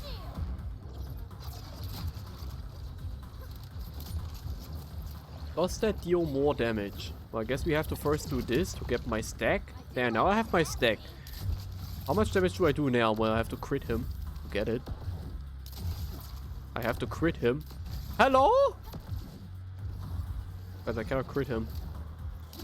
My experiment is failing because I cannot crit him. Okay, there. I don't think it increases the damage. I think we can change back to the other thing. Yeah, I mean, it looks super cool, but I feel like that's always the bait with shonen. They just look good and then that's all. I feel like my issue, for instance, with Demon Slayer is that everything that I want to start it, but everything I hear about Demon Slayer is, oh my god, bro, the anime looks so good. Like, can you like also tell me if the characters are good, or do I just watch it for the visuals? I mean, which coming from the person that likes Monogatari and that wants to watch every single Shaft anime in their time. So, fair enough, I guess. I'm not that much better. I also watch Monogatari for the plot, admittedly. For all the plots in there. But especially for the regular plot. And for any Araragi plot. I like Monogatari, but it's always difficult to talk with people for Monogatari. This is like a kind of Senna and Kagura situation. You can't really tell people that you like Monogatari. It's always like, you like Monogatari? Why? Why do you like Monogatari? Name me every single arc right now if you like it for the story. If you really like it for that, then you should be able to name every major arc. Please do. I mean, I'm sure there's some hardcore Monogatari fans that can do that. I couldn't. There's too many and they're always named sometimes the same. Well, not the same, but like very similarly. There's Mari Snail and there's Mari Lost. See? Was it Lost actually? I think it was Lost. I think the second Hajikuji arc was Lost. Trying to cross all of the shonen points as shortest amount possible. Nice! Very cool. What I kind of want to check out is ᴃᵃᵃᵈᵉ. Is that how you pronounce it? I think it's ᴃᵃᵃᵃᵈᵉ. I saw a lot of cosplayers for that this con. And there's some character designs in it that look cool. No legendary. Legendaries are super rare in this game, by the way. Which is cool. I love that legendaries are rare. After coming from Borderlands 3, where you look at a boss like you know, slightly wrong, and the boss immediately goes, oh my god, here's my legendary drop! Here's 5 legendary drops while we're at it! Not a fan of garbage. In terms of quality, writing, characters, or the lore. If we're right, whatever the What trash are you talking about here? I just saw the red-haired character. And YouTube's been showing me that the game is getting a slop video game as well. Slop video game. Yeah, I know. That's why my joke. Why I was making the joke. There. You know what? Let me replace it immediately. I hate these weapons that charge up. Okay. Then we did that part. I don't care for the extra thing. Yeah, they're also getting a slop arena fighter. That's what I want to go on about. I hate the thing in recent years that every single decently popular shonen anime needs to get their slop arena fighter. Every single one of them. Can you just can Bandai just log in for him? Yeah, basically. But can Bandai just log in and just make another Shonen Jump or some kind of game, you know, Jump Force? But just make it good. Jump Force was, you know, the idea was cool. The DS game, I don't know if you ever saw the DS game for the Jump Force games. There was a DS port, not port, but like, you know, a DS version. A DS release, that's what we're looking for one of the games. Or like exclusive to DS. And that one is so insanely cool. So I don't know why they just have to produce garbage. Please, Bandai, just sit down for a moment. I know you don't care that much about Jump. But please, put at least some work in there. We're getting the new Dragon Ball game soon. That one's getting revealed soon. The Xenoverse 3, basically. I think it's not called Xenoverse anymore, but it's basically Xenoverse 3. And God, I hope that they learn from Naruto. I hope they take what Naruto had with their last multiplayer game, and they learn from that, and they take it from there. I hope it's not just Xenoverse 2 plus again, like Xenoverse 1, Xenoverse 2 was Xenoverse 1 plus. Like in the Naruto game, in the latest one, Shinobi Striker? Yeah, Shinobi Striker, I think was the name. You got all kinds of move sets and all that, and abilities, and it was so cool for your own character. In Xenoverse 2, it was just like, fuck you.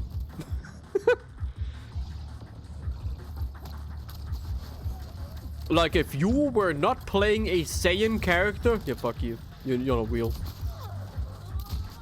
Saiyans got all of these cool transformations, all of these cool skills. You know what humans got? The fucking cloud. One of your transformation as a human character was the stupid cloud from Dragon Ball Original. Thanks. Wow. That's so cool. Thank you. That's all. Not like you got anything else, by the way. I'm setting it up as if you got another awakening skill or anything. No. You got the cloud. That's it. If you had a Boo character, your awakening skill is that you switch character. I wish I was kidding, but no. That's your awakening skill as a Boo character. You switch character. You just become Kid Boo. That's all. You get the same moveset as... You get the same moveset, the same abilities, everything. You just play Kid Boo. So if you ever felt like, I don't really like my custom character anymore, I'm just gonna play Kid Boo now. You could do that. Well, that's pretty cool. So then Slop Enjoyer. Listen, for video games, yes. For video games, I don't care. I really like the JoJo game. Well, I mean, JoJo is cool. Oh well. But I really like the Dragon Ball games, and I really like the One Piece games as well. We have to stream. I don't know if I want to stream it sometime. I didn't think of it for a while. There's this One Piece game that I really enjoyed back in the day called Unlimited Cruise. It's basically One Piece farm slop. And in case you're wondering why I like that game, but it's basically One Piece farm slope. You would like go around in like a decently open world, not entirely open world, but a bit of an open world. And then you would like collect materials and unlock new moves with those materials and level up on the side as well. It was One Piece farm slope. Let me just get something to drink real quick.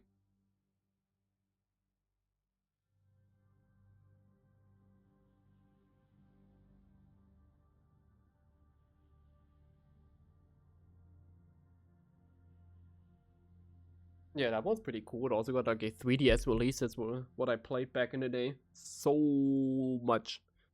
I just never got really far, but because eventually the game got really cryptic in terms of what you need and what you need to farm and what you need to craft. Probably an evil win out there enjoying open world and 80 skill trees. That's not real. Every win out there loves skill trees. Skill trees are just the best, guys. You can literally put a skill tree into anything and I'm gonna fucking enjoy it. It's just how it works. I hate that ᴂᵉ doesn't have a skill tree. ᴂᵉ just needs a skill tree. I mean, technically they technically more or less have it with the what they're called the cannons. They're basically skill trees. Yeah, we're gonna play ᴃᵉ eventually. Don't worry about it. We're playing ᴃᵉ. Yeah, the anime. A lot of people are hyped for the ᴃᵉ anime. I'm sure it'll be cool. It could have been a Dark Souls 2 anime, no. Once again, always the Dark Souls hate. The Dark Souls 2 hate. Always the same with this company. They could have just made a Dark Souls 2 anime, but the world wasn't ready for it. Clearly. It's too much for the current world. We need to wait for the next civilization for that one. Oh yeah, ᴃᵉᵒᵒᵐᵉ, the thing that I was at in the observatory was pretty cool. I'm sure you would have enjoyed it as well. It was very, very astrophysical. Very in-depth astrophysical. I mean, luckily no like calculations or anything. Just luckily a lot of, you know, a lot of like basics about particles, which is cool. But it was like cool because it was interesting instead of always be like, oh my god, look, it's the solar system, guys. Did you know that between the Earth and the Moon we can fit the entire solar system? Ooh! It was nice hearing something, you know, a bit more interesting for once. When Rick wondering ASMR 3 hours is enough. Also, I died. Don't look. Don't look. It's like my 4th death ever in this game. Game isn't that hard. But yeah, it was really cool. It was about all kinds of particles. Protons, neutrons, neutrinos. 5 more minutes. Where they come from, what they did and all that. Where they come from, how they're created. Basically like talking about supernovas, how supernovas like explode and then they shoot out stuff, like neutrinos especially, they shoot them out and then they like get bounced around through gravity, not gravity, but like through magnetic fields, and they can speed up and eventually they can reach us. Yeah, I flipped every equation and next time still passed somehow as the physics enabled me. Based. Is that what every astrophysicist physics person does? Is anything that we calculate out there correct, or is the sun actually like, I don't know, half its size? But people just went with it because they were too afraid to tell them that they were wrong. But like that doesn't make it's like basically like the one in, you know, with Uranus, with Neptune. Well, like, you know, we kind of know that the color on Neptune is not correct, but we don't really want to tell the person that it's wrong, so yeah, it's with like a dark blue. It doesn't look like Uranus, guys. no, wait. Okay, I'll trust you in trusting them then. I'm sure they won't lie to me. But it was pretty funny how they were like, yeah, we know that neutrinos exist. And I'm like, oh, okay, we know that they exist. That's pretty interesting already. We know that like this little component of the world exists. It's already cool that we can like, that we know it exists. And they were like, oh yeah, and we can also measure them. Okay, sure, we can measure them. I guess, sure, we can measure neutrinos. That's pretty cool, I guess. That's wild. And then they were like, oh yeah, we can also tell where they come from. Like, oh, okay, yeah, sure. Of course we know where the fucking neutrino that came from. I don't know how fucking many distances ago.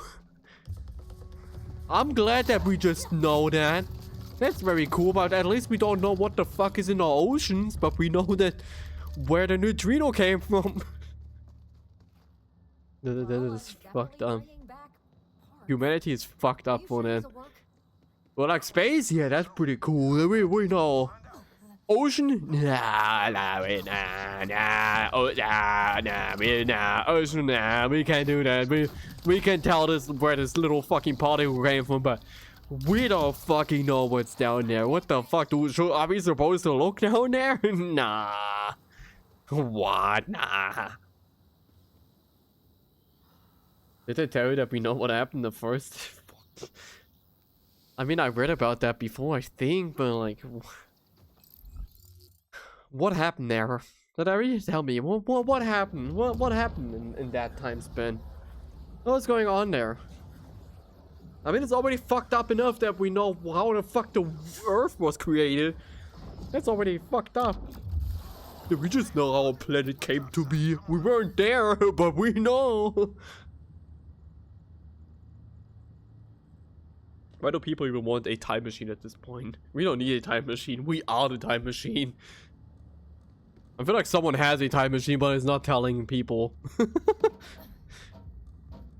Yo, by the way, back then, the Earth would like crash together with another thing, and then we created the moon shaped out of it. Oh, lol, the moon actually is part of Earth. It's not so interesting. The moon is actually part of the Earth. Yes, that's a very fun little fact that not enough people talk about. All the fundamental forces were once one force, but then Fire Nation attacked and all separated. Oh no, okay, got it. That is fair. Always the damn Fire Nation doing everything. Everyone else is just sitting on their asses, and then they complain about the Fire Nation. Just because they have the bright set. The brine set. Yep, the Fire Nation just has the brine set, guys. They know what's up. Now put the Spy Master's bolt on the synth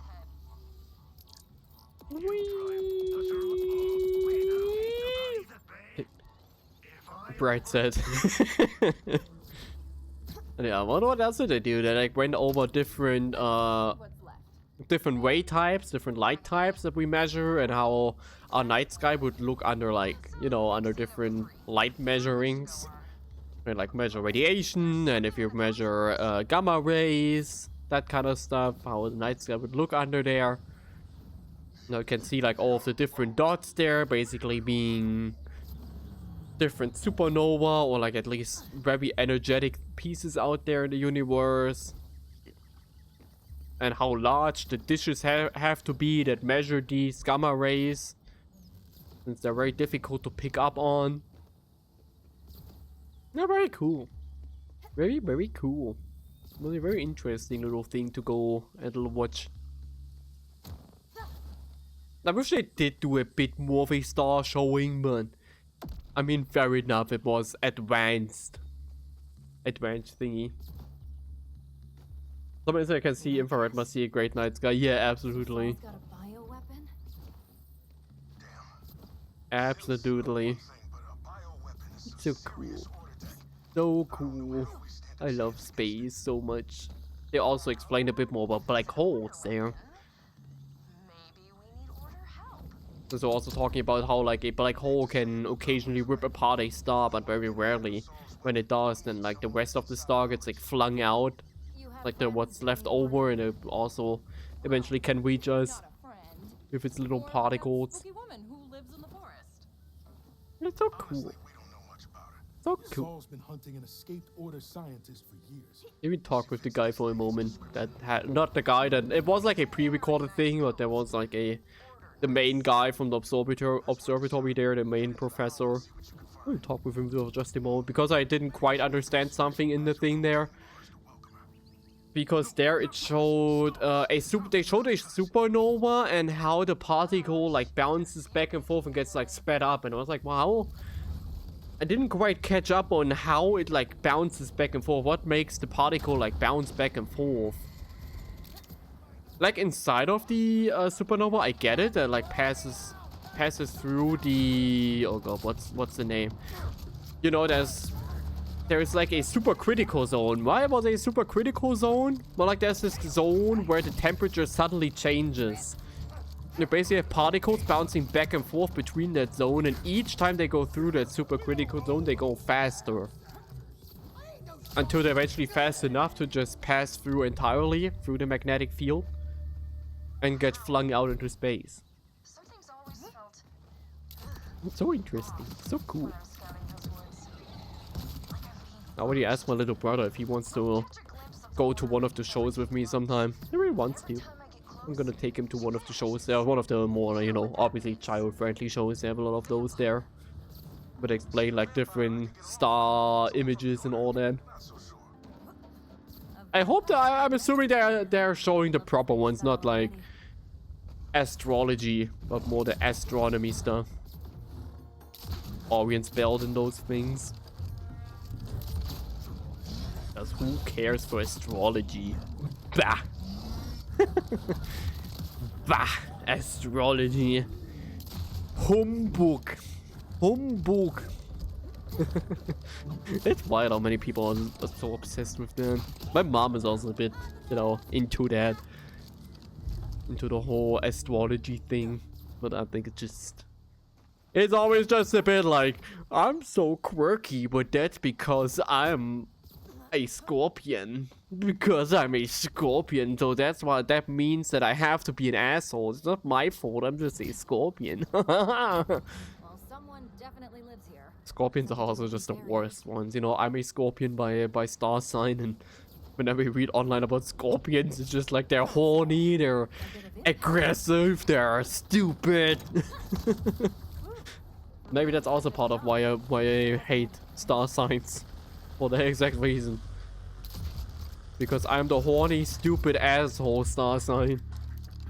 It's actually, wait, let me look it up. You can literally look it up and you can go, Scorpio star sign traits. You look it up and it's just gonna be like, you've been an asshole, you punch everyone, you never admit you're wrong, which I guess fair enough is kind of not that fault.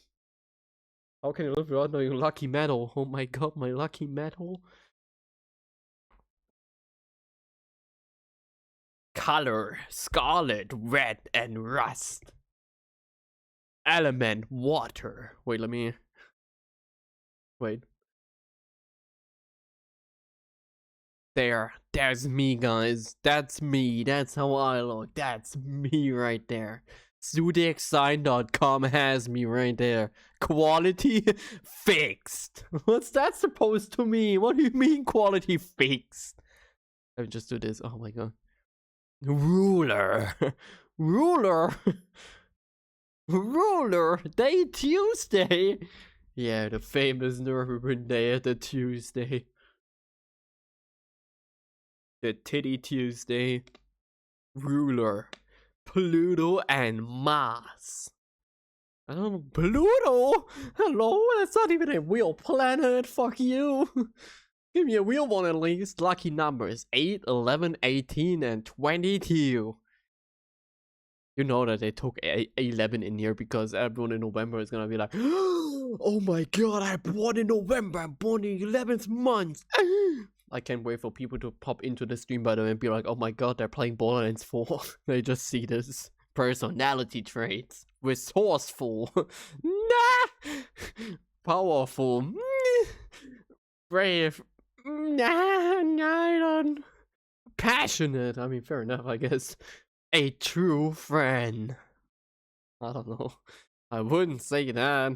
Weaknesses. Distrusting. Jealous. Manipulative. Oh no. Violent. And I'm like the furthest away from violent that's possible. There's not a single person out there that's less violent than me. I have never gotten into a physical fight in my entire life. I don't even know how you would physically fight someone. I generally can't even imagine how that works. Scorpio likes truth, facts, being right. I love astrology. Who hates being right? Who out there, which humanity, which person in the entirety of humanity is like, man, I hate being right. I wish I was wrong the entire time. Talents! Talents! Does that mean I like ᵃᵉ? That mean I like ᵃᵉ because I'm a Scorpio and I like talents? The ultimate talent? Teasing? Oh my god, that's not true. Passion? Dislikes okay, once again, who the fuck does not dislike dishonesty? Who's like, oh my god, that was so cool of you that you lied to me. Thank god you lied to me. I wish you did that more often. Revealing, see. Yeah, great. Yeah, that's definitely a trait. Only I hate that. Only my people hate that, guys. Sorry. If you hate revealing secrets, you're a faker. You're just LARPing. You're LARPing right now. You're trying to like be part of my people. Superficiality and small talk. I mean, 80% of people hate small talk. The rulers of Scorpio are Pluto and Mars, one of them being the planet of transformation and regeneration. Who of those is that? They don't sound either like that. Mars is a desert and Pluto is not even a real planet. And it's just a rock in the sky. The other pushing them forward, surprising them with enough initiative to build their lives energetic and strong. Who? These individuals are known for being calm and cool. Yeah, can you hear that? Looking mysterious and hard to figure out. There is a deep understanding of the rules of the universe inside every Scorpio that gives them the power others rush through life rarely recognizing within. What the fuck do you mean? What does that mean? Sorry, Sadavi, you're just not there. You're not there. I'm sorry. I'm different. I'm built different. I have a deeper understanding of this universe that you guys would never get. Sorry, Paredes, I'm just the Scorpio, the deadly warrior sent by the goddess to kill someone. Huh? Hello? What? Oh my god, where's this going? What is this? What are they trying to make me do? What is this propaganda? Hello? Oh no, I don't even wanna know.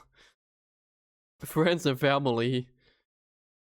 Scorpio is a sign that brings moon to its fall, and with it, always has a test to set free of certain family values and patterns pushed onto them at a young age.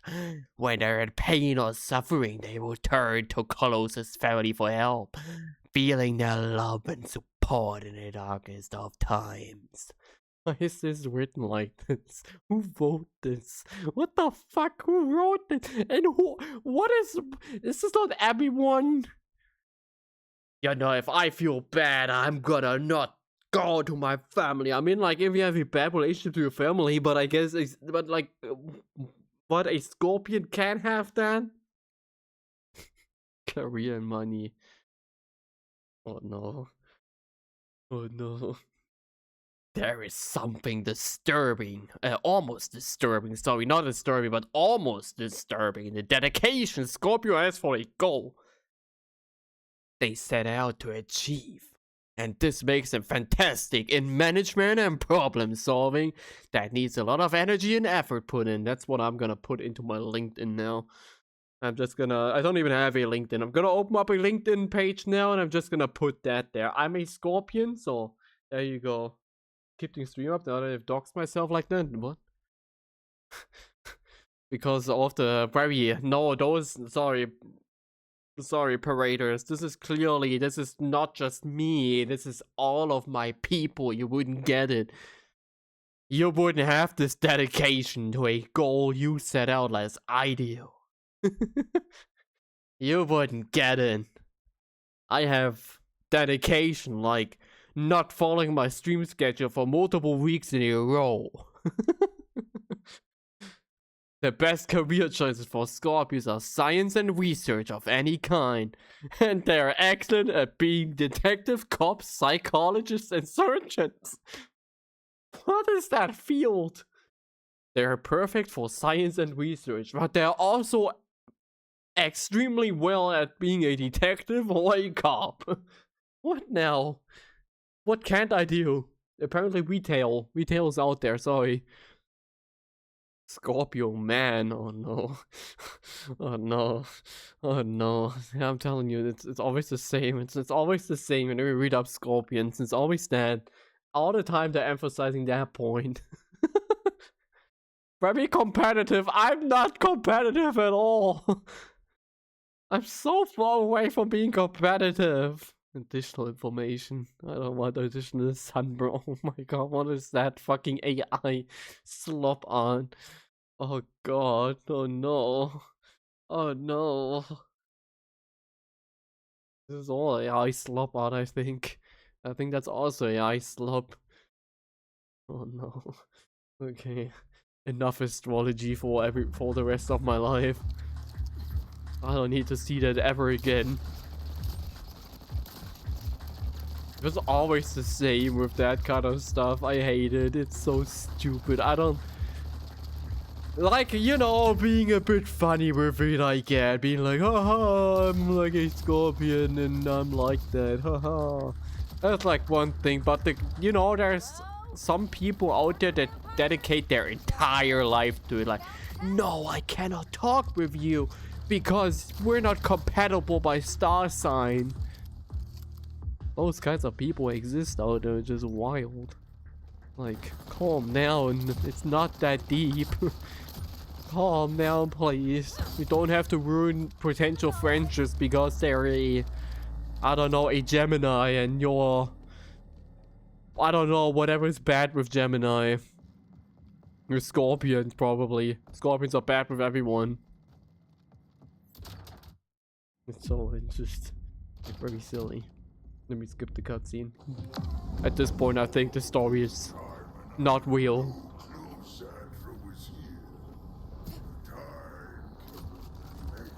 Oh damn. This is pretty. It is funny enough.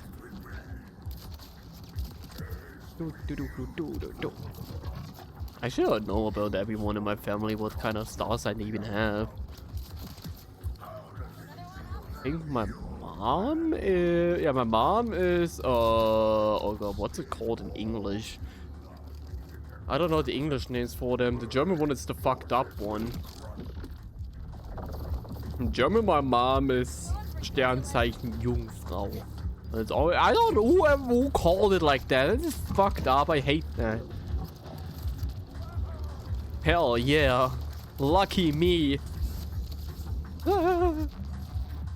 Oh, imagine I do a background check and every single parader out there is just in the compatibility list. I would look very stupid, huh? At that point, I would look very stupid. At that point, I have to trust the whole system. My dad, I think, is Capricorn? Is it Capricorn? Steinbock. My brother is also Jungfrau. Like all I know. The rest I don't even know the birthday for. I have no idea what my little brother is. Well, what my little sister. Well, my little sister in January. I think she's also a Capricorn actually. Or is it Sagittarius? I don't fucking know. I don't know. As if I know. Can we like have cool stuff? What the fuck do I have? Okay, that's apparently my audience where. Can we have like, I don't know, the Orient belt? What is your star sign? The Orient belt. That's so much cooler. It's actually like, you know, a bit more scientific. Conway, can you track it? The star signs were named after okay, probably highly likely if star signs hear me out, if star signs had skill trees, now that would be a different story. Power dam. Now imagine that. The star sign skill trees. I would stop hating instantly. But humanity is not ready for that yet. I mean, it's basically that's just star sign skill tree. That's basically just Skyrim, huh? Yeah, it's just Elder Scrolls. Is she a vampire? How long are her fingers? Oh my god, did you guys see the new game? What's that called? Crimson Desert? You're right, though. Cool, Jack. Is it Crimson Desert? I think it's called Crimson Desert, right? Did you see that before? I think I have to level. I feel like I have to level. We're gonna check out the main quest real quick, but I think we might have to get some levels. Crimson Desert, yeah. That will look so funny. We have to play that sometime, I feel like. That will look so stupidly funny. I love those sandbox experiences. They're just like, yeah, do whatever the fuck you want and we're gonna make it. We're gonna allow you to. I already saw so many stupid clips of people doing the stupidest thing in there. I do like them nasty. Yeah. Like I saw people, what was it? They like, with the sword you can like reflect the light, and you can cook stuff with it. You get like a little laser beam if you reflect the sunlight off of your sword. It's so stupidly ridiculous and I love it. It's Skyrim, but if Skyrim just didn't give a fuck. And so far I didn't watch any particular gameplay. Kinda wanna watch Zombie's Zombie's stream maybe first, Sending like whoa. where he plays it. Just to make sure it really fits the stream. But overall it looks so funny. Does it have a cute character creator? I don't think so. But then again, ᴃᵃ 2 has a cute character designer. So there you what now? What now? What does that say about the quality of the game? I have someone in the Discord I'm in that's currently playing ᴃᵃ 2. And they seem to be enjoying ᴃᵃ 2. That I dropped the ball. What is so bad about ᴃᵃ 2? Where's the issue with that game? What is the problem with ᴃᵃ 2? Yeah, Crimson Desert also open world. But like in these kinds of games, I'm fine with it because they are made to just be sloppy exploring. Not like you have an end goal or anything. I mean, you probably do have like some kind of story that you follow, but the main part is to just run around and do stupid shit and see what you can do. There's silly events happening. They removed Goa? What? Okay, I get the problem. Huh? Why? Huh? That's kind of... How long do you reload this fucking shotgun? There's 3 shots. Well, 6 shots in the magazine, I guess. But like, what the fuck do you mean? Rex, what are you doing? Stop doing it. Like you had a chance. Choo! Did they give her an Eldritch Blast because she's named Rex? So not that D&D thing called Rex, the D&D campaign thingy, but... Is it the one with Matthew Mercer? Yeah, I think that's the one with Matthew Mercer. It's called Vex. Isn't it also called Vex something? What's my way in? Vex Alterna? Vex something? I'm not into D&D. I don't know. I've played like a couple of sessions of D&D, but not a lot. Vex Machina. Vex Machina. That was the name. There we go. Vex Machina. Now it came to me. Vox Machina. Ah, Vox Machina. I watched it. I watched like the first episode of it because my bestie wanted to watch it with me. I didn't really like it. I don't know. It's a bit... It's like this too fantasy stuff for me. That's also my issue with like D&D. It's too fantasy. I can't really get invested into it if it's like too much of... Oh, dwarf. Why are you shooting me? Huh?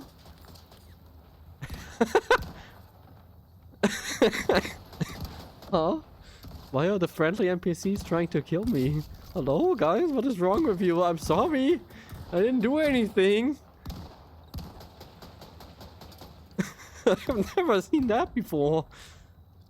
Okay, they're very angry at me. I'm sorry. Okay. Well, I'll be on my way then. Sorry for trying to help you. What I want to maybe watch is the D&D movie, because I heard very good things about it. I saw also very fun things about it, and that's basically just a very like fun movie where people just really had fun with it and didn't really care for much. I kind of want to check that out sometime. I'm so proud of my brother, by the way. My brother might actually be partaking in a D&D campaign, as I learned during the con. I'm so proud of him. He's always so, you know, so shy about his nerdyism. He's never open about his nerdyism, so I'm like, oh my god, he wants to join a D&D campaign? My brother wants to join a D&D campaign? Pretty cute how shy he is about the whole nerdiness. He really does not like showing it. Like kind of in subtle ways, but like never in extreme ways, even though it's so clear that he's so into nerd stuff, so into it. I still remember the time where there was a time where my brother was living on his, well, he still does, but he was living on his own and not too far away from me. I occasionally visited him, doing like my off days and stuff. And I would play on his PlayStation 4. He had a PlayStation 4 back then. So I would play all kinds of console exclusives on there. Part of it was JoJo. I was playing JoJo Ice of Heritage? Forgot the name of it. Eyes of the Future? The JoJo 3D fighter. I was playing that on the on this PS4 the entire time. And it was pretty funny because you could always see how he like glanced over. He was like watching from the side and carrying as if he did not, as if he wasn't like carrying, acting as if he wasn't like carrying for him. But it's very obvious that he was kind of interested since he likes music and stuff. I could always be like, hey, this guy, look, it's called Red Hot Chili Pepper, like your favorite band. And they're like, oh, okay. They're pretty cute. Movie's fun, but a lot of references don't forget. I mean, I have a bit of D&D knowledge, I'll let you know that much. My bestie is very into D&D and he talks a lot about it. So I know a bit about it. As mentioned, I've been part of a D&D campaign for like 6 sessions and I was like, the whole preparation time, and it's always such a huge time investment every weekend. Not for me. That's too much responsibility for me. I don't wanna. It was pretty fun for the few sessions that I was part of. I was actually portraying I was a warlock. Was a warlock, a yokai warlock. I wish I was shitting you, but no. I was a yokai warlock. Not quite full yokai. My character was overall just a regular. I don't know what race was I? Was I just human? I think I was just a human. I don't think I have my character sheet or anything anymore. Why? What's the site called? Roll20, right? Roll20? Might have my character sheet still. I don't think I do. I don't remember what ways did I have. I think it was just human. I think I went for the basic human. But it was a warlock, and my entire shtick was that I had like yokai abilities. Like instead of the regular what was the ability called? Eldritch Blast. Yeah, right, it's called Eldritch Blast. We did have that. We even have that in game right now in Borderlands 4. And instead it was a yokai ball. It has some other name. What was it? Something Gasha? It was something with Gasha Dokuro. Don't think I have my login anymore. No, I don't have my login anymore for World20. That was pretty fun. at one point we found the deck of many cards. I think that was the name. We found a deck of many cards in the campaign. So it's like this card deck, this legendary item card deck, that when you pull from it has like random effects on it. Those random effects range from like, you get a lot of money if you're lucky, to you just die. And our party got kind of obsessed with pulling from the deck of random cards. And we all started gambling on that, and all of our characters got absolutely fucked up. If there was one, I think I would like a one-shot, a VTuber one-shot could be funny for a stream. I wouldn't mind that. That's kind of silly. Don't shoot me, please. I didn't do anything. Could be funny. Hello? Can you stop? The way he like backtracks the moment I try to shoot him is crazy. Maybe the AI of this game is actually crazy. Maybe it's not cooked. Maybe it's actually the most insane AI ever.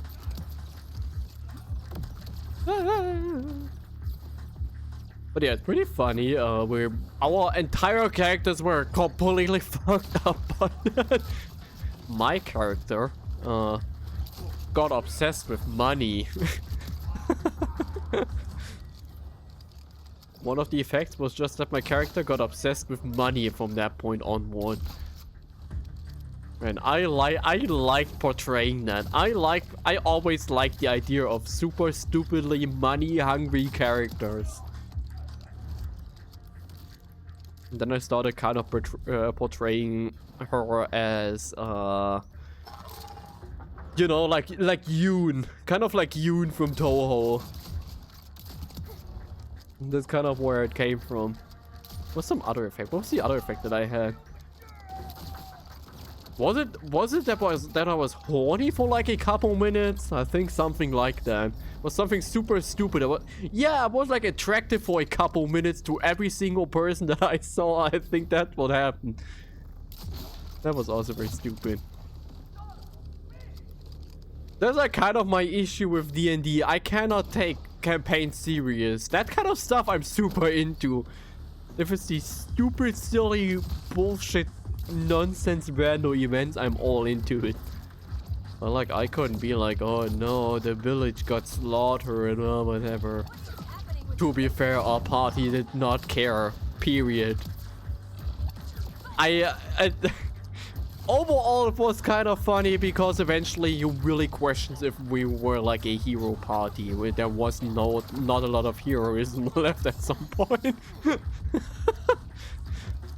We tried to free a village once, or like they not free him, but they got like attacked by bandits because they didn't pay the safety fee to the bandits, so they attacked the villagers, and we fought on their fields, and well, mage used fireball on their crop fields, and you know, the villagers weren't too happy about it. That their crop fields burned down now. And we're kind of fucked up about it, and the entire party was like, yeah, cry about it. We saved you.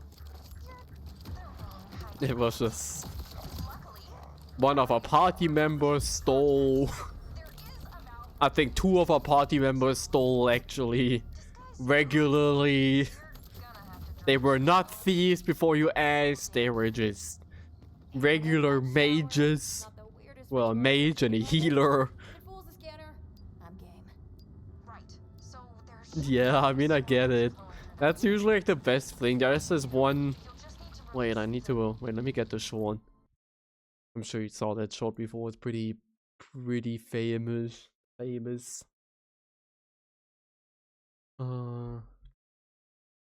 D&D.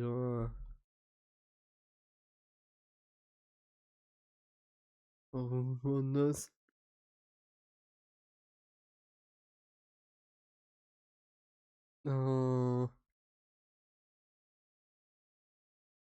This one.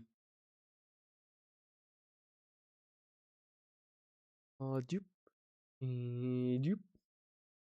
This one by Zek the Bold. I'm sure you saw him before. He is where he makes some very cool stuff. And looted. Graffiti lines the walls, taunting you. Clearly signed off by the Lich's goblin army. You gotta be kidding me, dude. I guess that's what we get for spending the whole day in the tavern. DM, what did they take? Oh, nothing. Just all your gold, weapons, spell books. Including my old spellbook? Yep, you guys should probably all go get that stuff back, I guess. I have spent every long rest since we turned level 5, writing an explosive glyph of wording on every page in that book. It has enough magical potential to level the entire city. And you are telling me a goblin stole it? I'm gonna have to start a new campaign. This kind of stuff. This is, you know, that's kind of what I would live for. Just like the insanity of having a character just do that. So there is a type of blood I would be more worried what they were planning with then. Why they were planning to use all of those explosives. Like that kind of stuff is just great. No. There was also this one boss fight that we had where no one was hitting stuff for legit. Like, I kid you not, for like 40 minutes or something, no one was hitting anything. Anything, no one. It was all pretty fun. Was the time I party seals an infinitely regenerating ancient vampire attaching a generating carcass to rot piece of him. That is also pretty based. Modern problems require modern solutions. Oh, wow. Yes, often. See? Restraint. We're gonna do is this the boss and then difference we're between gonna thought and action. gonna show you the other character. I suppose I The don't Amon. call Amon. your own The free Amon, that's his title. Free will? My choices. It's a non-magical setting. That's even better.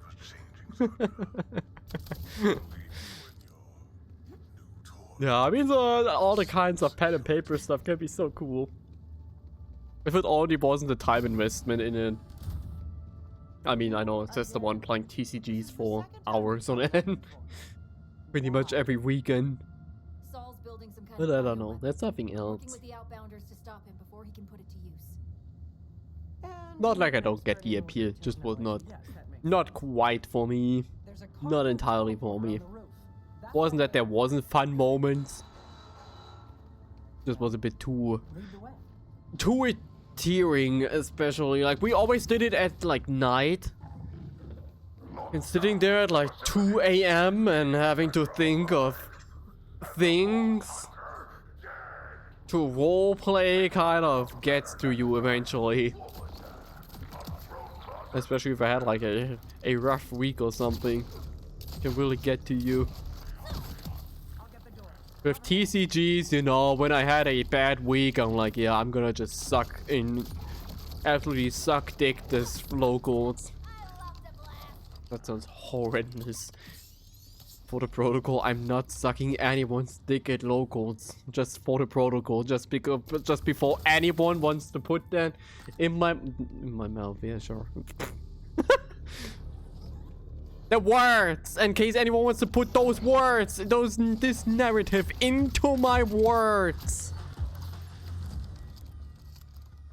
Yeah, bi-weekly, that's fair. I just made it like quadruple worse with every sentence I said.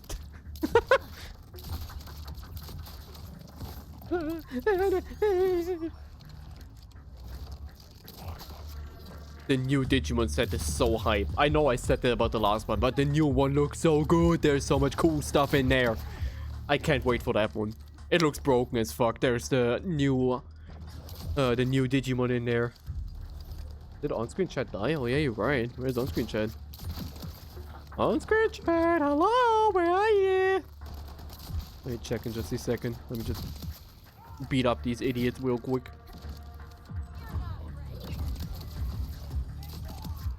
Let me beat up these idiots real quick.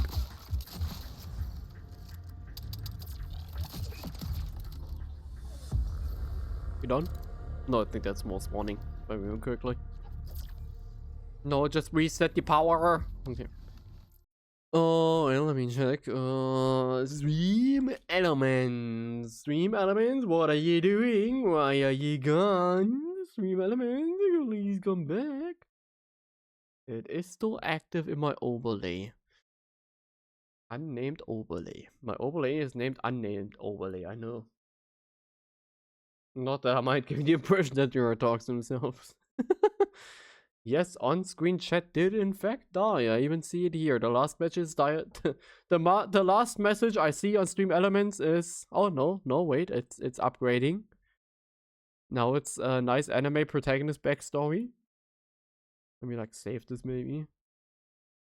There, okay, now it's updating. I see it in Stream Elements. Let me like turn it off and let me turn the chat back on. He's showing up. But he's Stream Elements overlay.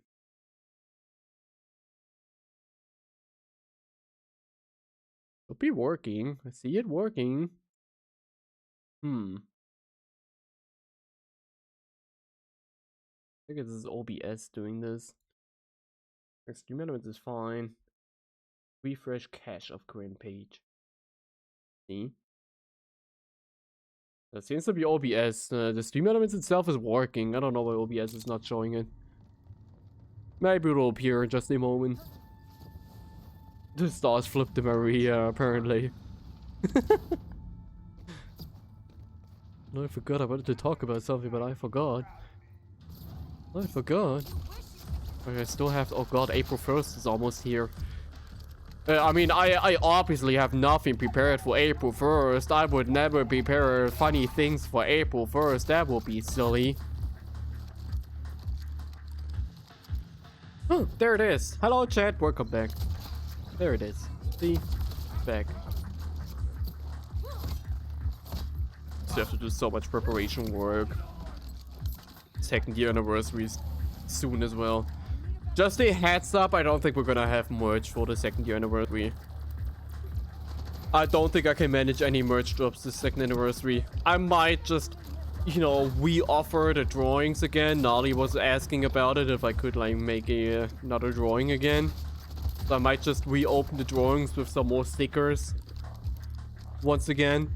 Or we're not gonna have any new merch. Because the problem is that I don't know what to do for merch. Yeah, I saw I don't even have anything for my stream schedules anymore.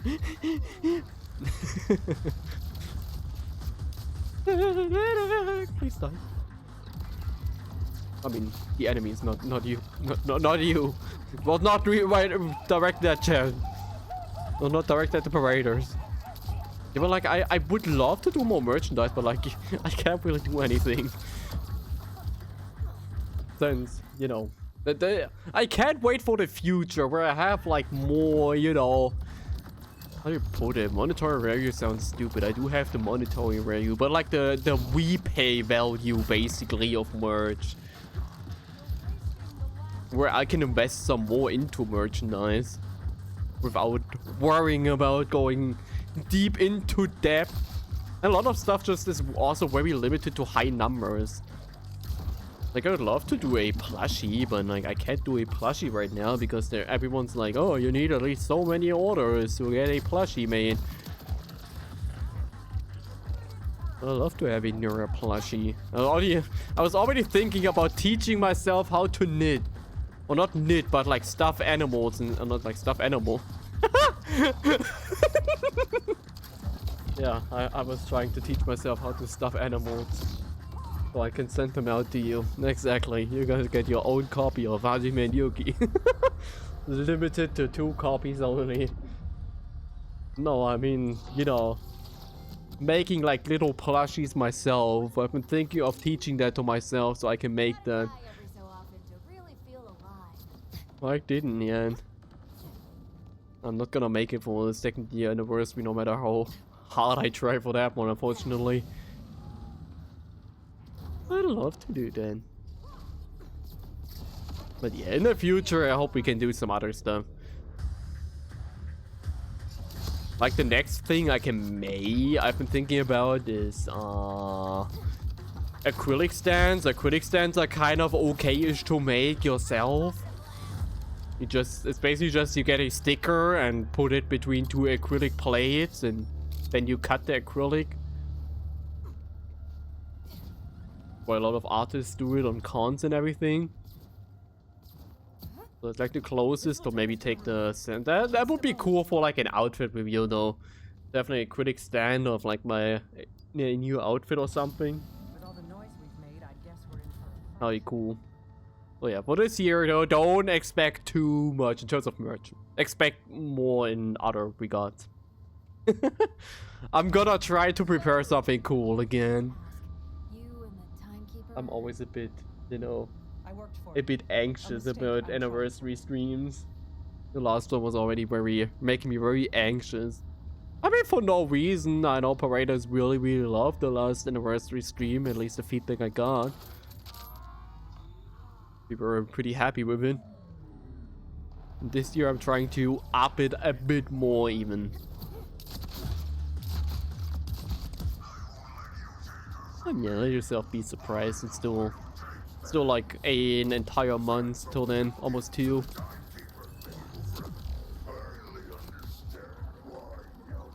Obviously not gonna spoil anything.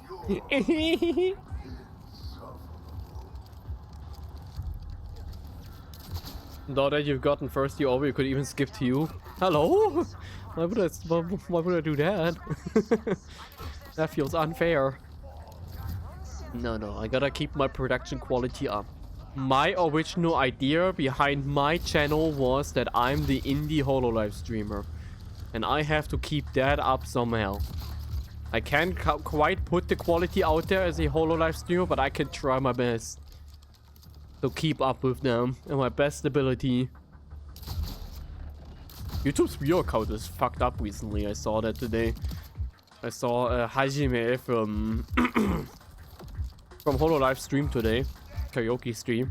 I was like, why does ᴂᵃ only have 75 viewers? With how active the chat was, it was definitely more than 75 viewers. Far more. Oh yeah, I don't know. YouTube apparently is a bit fucked up with that regard, in that regard right now. Saw that a couple times the last 2 days. Oh, not another badass. I saw this. Where was that? On Twitter? I saw a discussion on German Twitter, I think. I think it was there where I saw it. Where someone was calling someone a badass and someone else was like, that's disrespectful, you can't say that. You can't just call them an ass. And the person had to explain themselves that a badass is something good and not a bad thing. But obviously the person being a bit older did not understand. They're like, you call him an ass, you can't call him that. You cannot call him an ass, man. I can't do that.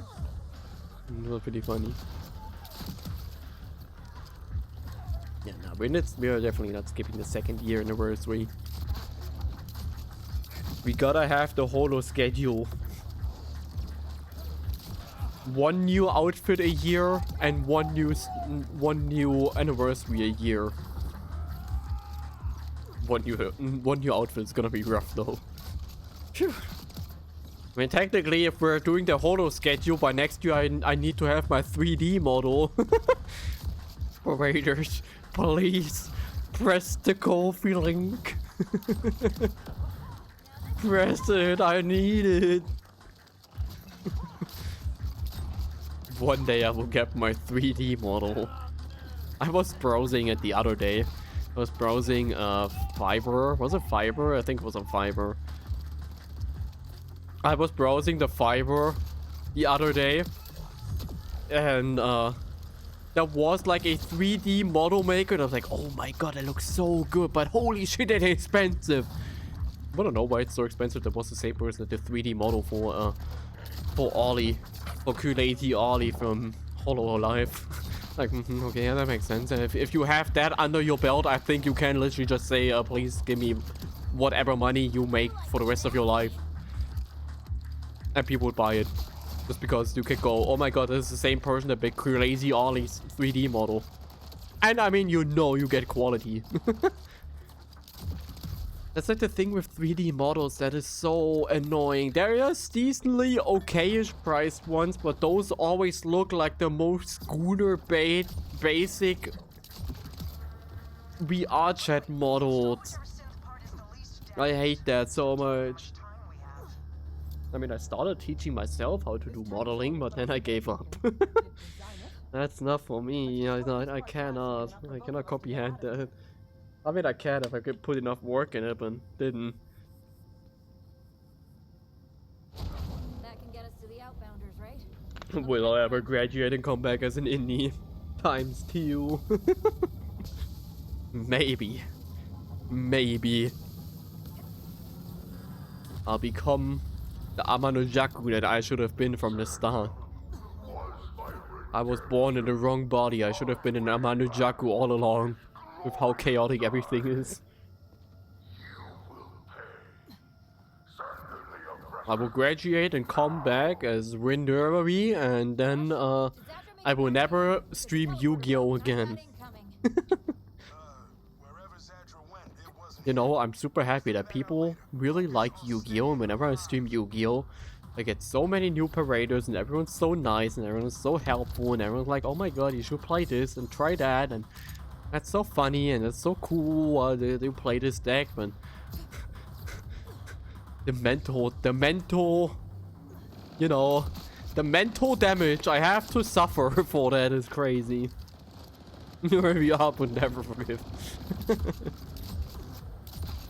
The mental damage that I always have to suffer from playing Yu-Gi-Oh! On stream is wild. But I do it for the people. I only play painful things. I don't even play what's fun for me anymore. Nura doesn't even look at you like this anymore.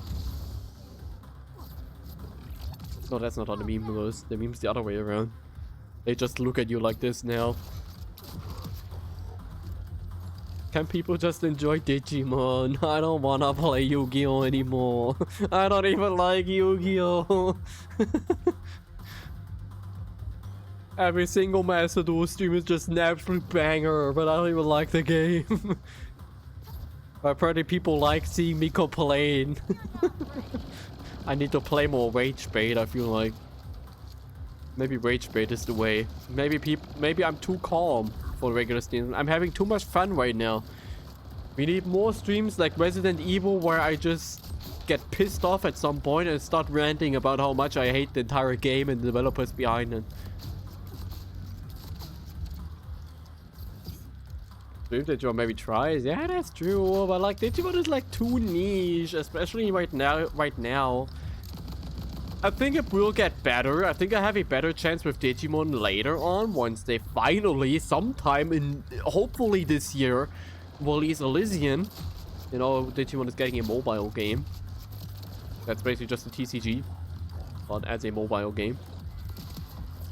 And I'm sure when that comes out, I can like get some streams in with that, and people are like, oh my god, let me look up Elysian gameplay. I really like Digimon Beat Break. I can't wait for Elysian. Elysian is gonna like really push the card game, and that's gonna be great. It's gonna make the card game accessible and fun for everyone. Please. Please! No! I killed it! What do you mean? Okay. I hope it still counts as a kill. Sorry, I had a feeling those I think I did. would last beyond a single fast travel use. After the rate, you put the game at second highest place on tier list. Hello? No, I did not put ᵂᵉᵜᵒᵐᵉ there. Unless you mean I2. Here are the coordinates. I didn't put ᵂᵉᵜᵒᵐᵉ there. Unless you mean I3. Yours there. I didn't put ᵂᵉᵜᵒᵐᵉ there. ᵂᵉᵜᵒᵐᵉ is confidently placed at the bottom. Nice and confidently until Resident Evil 5 comes around. Then that one can take the lowest slot. I'll be 100% honest with you. I'm a bit happy that we get to skip Resident Evil. That I got a reason to skip Resident Evil 5. But don't tell anyone. Psst. They don't need to know. Resident Evil fans don't need to know. They're happy that I get to skip RE5 for now. If we don't like it. Well, I mean, I feel like I won't like it. Maybe I will. I thought I didn't like Resident Evil 4, Borderlands 4. And here I am. Whee! Did I put it high? Yeah, I still have to check in with Iris if Iris is still up for that. It's been so long now. I haven't talked with the gang in a while now, admittedly. I have to ask Demi if I can join some kind of call-up again. I don't know, I didn't see any big call-ups going on lately.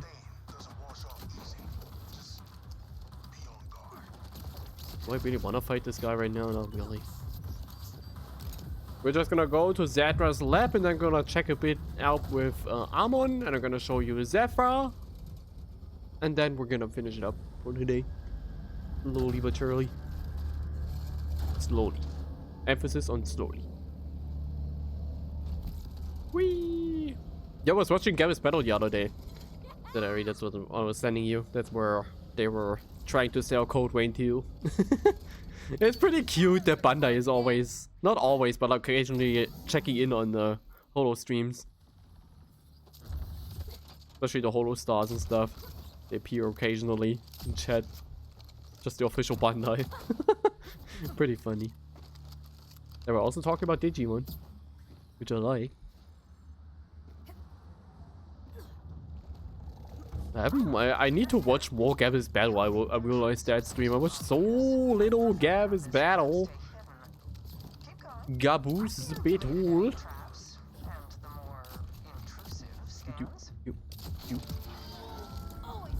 Something else I wanted to play in co-op. I kind of wanted to check out the Mage game, but the Mage game also looks like such a huge investment. That's like my issue with these co-op games. They're not really easy to just pick up and play. Despite, you know, them being like the party co-op games. For some reason, the party co-op games are always super difficult to play. Stuff like Lethal Company and that Magic game, you kind of have to have some knowledge to work into.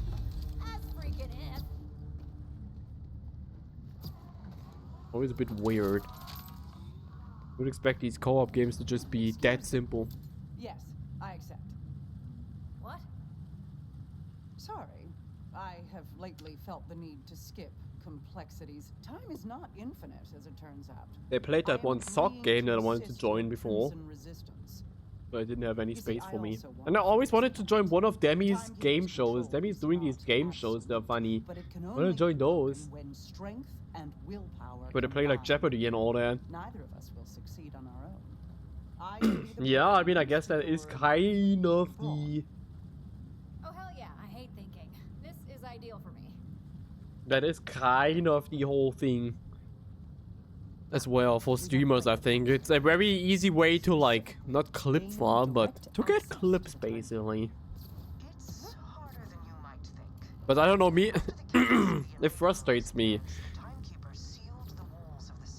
No, with Lethal Company, I had the pre-knowledge. I was watching ᴂᵃᵃ for hours. I knew Lethal Company. Probably better than anyone in the call-up. Right, the other game I just figured out very fast. I mean, that one was just fun. I want to play Trouble in Terrorist Town with the people. They still didn't have a Trouble in Terrorist Town call-up. That's the best fucking multiplayer game ever. For those who don't know, I have a rich history of Trouble in Terrorist Town. I've been part of a German community years ago. And those were some of the funniest times of my entire life.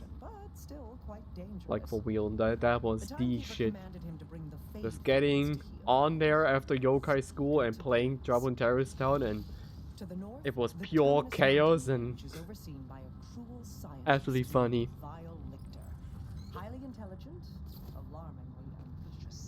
Just, I think it's one of the coolest concepts. That's why we loved that space game, whatever it was called. Protocol something? I keep wanting to say Deadlock Protocol, but that's not the name. I think it's something with Protocol. Now she's a monster of a different shape. The self-styled Ripper Queen. Oh, Her fanatical ᵂᵃ. horde, which you've no doubt encountered already, masses in Lockdown ruins of Protocol. ᵃᵃěᵃ Those are some of my favorite streams still to this day. I know I keep mentioning it. You'll need all 3 command points. Basically, but more chaotic. Tackle each A one. bit more chaotic. But like Deadlock Proto, Deadlock. The no, I forgot the name already. My brain is too small. Goldfish This brain. is a big ask. I need to know I can trust you. You know, that game. The funny 3D Among Us game. That kind of stuff I just enjoy because I can be a complete asshole. Lockdown Protocol, yeah. Yeah, at this point onwards, we can pick whatever we want, by the way. This is the part where you can now pick. Just to get back to the game real quick, since I've been talking a lot about it. This is now where you can pick what you want to do first. Very cool. Very cool. Like, you can start in down here where you started and do the boss here. You can go into this mountain area, or you can go into this desert area. You can completely pick on your own which order you want to do them in. The game won't stop you. They're pretty cool. I like that a lot, the freedom in that. Now, I think in future runs especially can be very important, because then you can just immediately tackle a boss where you know that you could get a legendary class mod that you like for your build. So it's pretty cool. I like it. Okay, let's check out the other characters real quick. But yeah, Lockdown Protocol was so funny. I don't know how anyone still believed me at some point. Some of the stuff that I did in there did not feel right. I really liked when I pranked that one person about like, oh my god, they put the package in the corner. They put the package in the corner. Everyone believed me and was starting to gang up on them.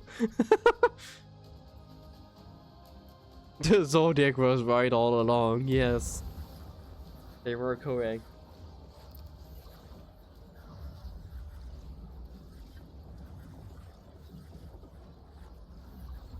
Just gonna show you real quick. Just a little look over this character, over the other characters. So, this is Amon. This is the first character I played with. You can see we also have all the cool stuff here now. I even have a legendary. Okay, where do I start? Let's start off with the new equipment that's new in this game, to talk about that real quick. So, new in this game are enhancements. I mentioned those earlier. As you can see, they have different abilities depending on your weapons manufacturer. Here, for instance, we have Piercer, which means guns with Jacob's license parts have a 20% to grant a critical hit. So even if you don't make a critical hit, you have a 20% chance to grant a critical hit. And here's the cool part. Jacob's license parts. If we, for instance, go over to my ᵃᵉ, this is a ᵃᵉ weapon, clearly as it says in the bottom left. But as you can see, Jacob's license accessory. And this is new in this game. You can have weapons that have multiple accessories of different manufacturers, which is so cool. So you can have like a Jacob's that fires rockets because it has a torque weapon on it. A torque accessory. So then you have a Jacob's with rockets, which I know for the non-Borderlands players out there, that doesn't sound crazy, but that's pretty cool. Or you can have an elemental I don't know if you can have an elemental Jacob's. I mean, technically this is an elemental Jacob's with the Jacob's license part. And this one would also get the bonus since it has a license part. And then there's like some other random bonuses you can get down there. Then class mods are the same as in the other games. You have class mods that give you a boost to certain skills, depending on the class mod. And some random skills on there as well. Later on, you also get these set bonuses. They can drop with these, I think they're called, what are they called? There's these machines. Is there a machine here? Don't think this place has one of those machines. You unlock them later. There's machines where you can basically change them and trade them out. But these are like set bonuses. For instance, this is Airstrike. I have Airstrike on my heal kit. And I have Airstrike on my ordnance weapon. And on the left, you can see Airstrike, splash radius, and splash damage is increased. And if you have 3 different items with the same effect, this one also gives an on-kill, drop a missile strike on nearby enemies. That's super cool. There's a lot of different ones for different playstyles. I have this whole like splash damage build that I was trying to go for. So yeah, that's like the new stuff in the game, the new equipments. And this is ᵃᵉ. ᵃᵉ is your tanky tank man. Well, doesn't have to be a tanky tank man depending on how you want to play him. But I played him as a tanky tank man, where I can press F and I have a shield. This blocks all damage that comes in front of me. Like, I take no damage at all. I have an ice whip. And as an additional thing, I have this. Which is once again another shield that just blocks all enemies' projectiles and my projectiles deal extra damage passing through them. So a very cool, like, tanky bulwark kind of character. I like playing him as such, at least. You can also play him in other ways. There is this one, which is the one that I see people use the most, where you get 2 axes that you can like throw. You get a flame axe and a frost axe and you can throw them around. It's really cool. And then you also have the fists. And the fist you just go punchy. You get like fire fists and you can like punch people with it, and pretty cool. I mean, that's basically what Overwatch is. It's a single player hero shooter. That's always what I liked about it. It has some really interesting skill designs. Especially pre-sequel, peak. Pre-sequel is where the series peaked in terms of skill design. I love everything that pre-sequel has. It has the best skill trees by a long shot. But this game is very close, admittedly. This game is super close in that regard. There is so much cool stuff. Like this one, for ᵃᵉ, should explain. Each skill tree has a second, not skill tree, but each skill has a second skill. Like the barrier I placed, you know, the invincible barrier we could shoot through. That one I only get if I have this skill tree equipped. On this one, you get a hammer that you can put, you would like swing a hammer on the floor and it does like a little explosion. And you can also upgrade it later on to just instead be a sword that swings like around and has like a huge, you know, shockwave. That always just Borderlands. Oh, whoops. Oopsies. There's so much different things you can do. Like you can like prime them with gun damage and then you hit them with your fist and then they explode. And this one makes you like get fiery little pillars bouncing around. You can do an uppercut with your rocket punching. And then you get like a better axe, a giant axe instead of a hammer. There's so much cool stuff in here. I really, really, really like where this game is going. There is a playstyle that I need to try with ᵃᵉ. I saw a bit too late. That's called Forged Drone. Each skill tree has a Forged Drone skill.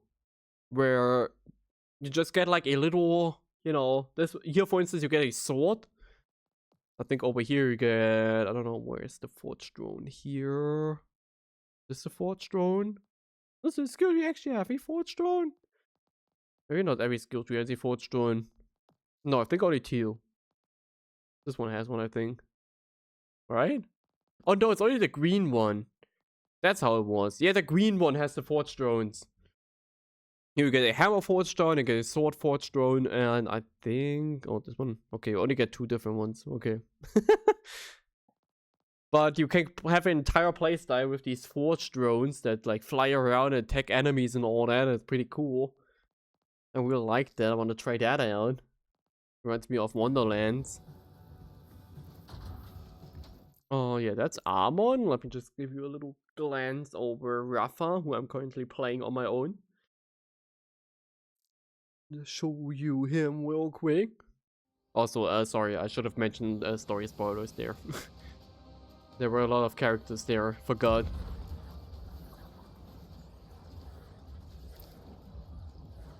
And then there's Rafa. The last character, I have no idea what she can do. No fucking idea. Maybe we can check her skill tree out real quick. I need to play her eventually anyway. There is a way you can create a character already on level 30, but I think that's boring. So I'm not doing it. I wanna start from the start. So here's Rafa. I'm playing him with the Peacebreaker cannons. And this is the coolest fucking shit I've had in Borderlands in years. Let me go over here. Let me show you what it does. It's very, very simple what it does, but it's so effective. You see this enemy here? I press F. Look at that. I just get 2 turrets that just, you know, shoot everything around me.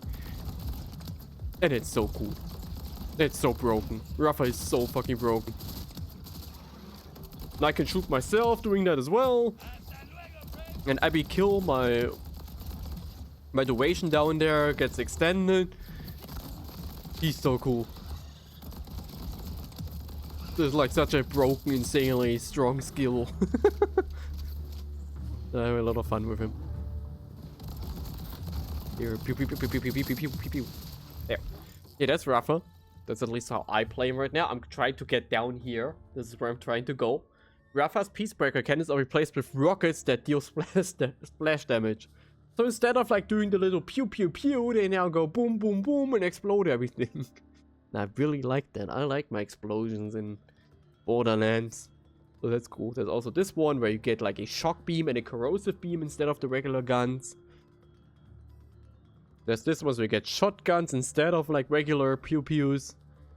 You can get like fire bombs and whatever. Oh yeah, you can instead disconnect the turrets from your shoulders and have like mobile turrets on the floor. It's so unique. It's so crazy. These are like their own entire characters in my opinion. This entire thing. It's so cool. Then he has this one with arc knives, where instead of your regular weapons, you just get like these melee weapons and you bounce around and jump around and just play a fast melee character now that can dash and attack and all that. It's so cool. And then if you're boring, I guess you can play Apophysis Lands. If you're boring, you can also play Apophysis Lands. All this does is that you get like kind of like how we saw it with Wex's stream, where you get like this secondary attack every few seconds. Or not, I think this one is not every few seconds, but like on a charge basis. I'm sure it can get interesting with like the later ones. You fire a corrosive blob, you fire a taser. What else is there? It's not even that interesting. What's this one? Incendiary damage that goes through people. Yeah, I don't know. This skill tree, I feel like I'm not gonna touch. And then there's the new character. Wait, let me look up the new character. Borderlands for cash. I don't have it unlocked, so I can't look at it in game. Don't have the DLC yet. I still have to buy the DLC. I'm a bit scared of the DLC. Can I have like an interactive skill tree, please? Okay, the official Borderlands website isn't incapable of giving me an interactive skill tree. I need to go onto another site for that. Skills. Mental Mars. Please help me. Please give me an interactive skill tree. Maybe on Mobalyptics instead. Hello? Usually that exists instantly where you can just have a build. You can just build your character. Hello? Where is that? Gimme. Please just give me the thing where I can just make my own planner. There. Skill planner. Give me that one. They added it to the skill planner. Rather give me the Borderlands 4 planner. Planner? Am I the correct character? Yes. Wait. I've not seen his. I only saw like him in I only saw him in the trailer there. So he also has 3 skill trees. He has ᵒᵉᵜᵒᵐᵉ, Crossfire, and Sleight of Hand. Does he skill trees or skills? I mean. Windfall. Killing enemy grants a stack of fortune. Whenever Cash automatically reloads his gun or activates an action skill, he gains the chance to enter Windfall based on the amount of fortune he has. Windfall. Cash gains increased skill damage, increased gun damage, and consumes all stacks of fortune. Windfall's active fortune skills act as if Cash has max stacks of fortune. Okay. I would like to like see the action skill. The game doesn't want to show me the action skill. There. ᵃᵉméᶜᵒᵐᵉ. I think this one is the cool one. Yeah, this one is the cool one. Cash wards his bone dice to spawn a bone totem based on the resulting ward that fights with him for a duration. Whenever Cash wards doubled, spawn a badass version of the bone totem with increased stats. And during Windfall, die wards will always result in a unique wall. And then you have like different totems that you can spawn. Whenever Cash wards 4, spawn a mortar totem. Cash wards a dice that's in a unique wall, spawn a tainted draining totem. Or an angry totem. And then later on you'll probably get like different, protector totems and lightning rod totems. Dirty dozens with a chaos totem. That's so cool. That is so cool. I was talking with someone years ago about how cool a dice character would be. We were talking about Tiny Tina, since Tiny Tina has this whole D&D thing. How cool that would be. But I don't mind this either. I take this as well. Then Crossfire is super sick looking. You put your guns away and you equip dual revolvers. Then you just run around, you like shoot your dual revolvers like in a movie kind of action scene. Super cool. You like auto fires around him. It looks so cool. And what is Sleight of Hand? Cash draws a card in each hand. Pressing action draws a card to targets under his crosshair. Each card has a random effect and varies differently based on which one was drawn. Oh my god, you just play a card game? Guys, I might just have to buy this character. Hello? Fireball. Card creates a fire nova when it detonates. Windfall creates a rupture, constantly spawning fire mortars. Magic missile. Card splits as it travels, homing in on enemies, dealing kinetic damage. And Windfall doubles these splits. What is going on over here? That's an acid spray card. That's a piercing bolt card. But like, I hate that you can only activate one of those since it's an augment. I wish you could just have those constantly and your stack gets bigger and bigger and you get more and more cards. But I'm pretty sure those are augments, yeah. So you can only have one of them. Huh. That is so sad. Color spray card. Ball of fire and lightning. Bone shard card. Vampiric touch card. Black hole card. Oh my god. And cool freezing shards card. That is so cool. That is so cool. Everything is so cool. All of his skills are cool. There isn't a singular one where I'm like, nah, that don't suck. Need to check out Harlow real quick. I do not know what she does. When use the action skill on enemies, those enemies become entangled. Entangled only share a portion of gun damage and skill damage for all other entangled enemies. Ah, so she has like the Amara thing, but just active constantly. That's cool. Then you have 0 point. Place an enemy in status for a duration. Enemies window. I don't even want to read that anymore. That's just the same fucking 50th time we got that skill. Unstable energy pocket passes through enemies, deals cryo damage to all enemies it passes near. Unstable energy will to explode. Okay, so you just get like a big gun. Huh. Flux generator. Throws a flux generator in front of her, which projects an energy field. Okay, and that's just... I mean, unless like her skill tree saves her, she's like... I don't know. I don't know. That doesn't sound that great. I mean, maybe like the rest is cool. What does the 0 point do? I'd have to do a lot to make this one cool. Because basically Borderlands 2 we got a face lock for the siren there, aka she picks up an enemy, he's stuck in air, and you shoot him. Then in Borderlands 3 they added face lock. And now they have face lock. Which, cool. Whenever Harlow shoots an enemy with a gun, bullets will... Yeah, cool. We had that like 50 million times at this point. Whenever an enemy enters the stage, is one a homing rejuvenating projectile that is hollow and the other.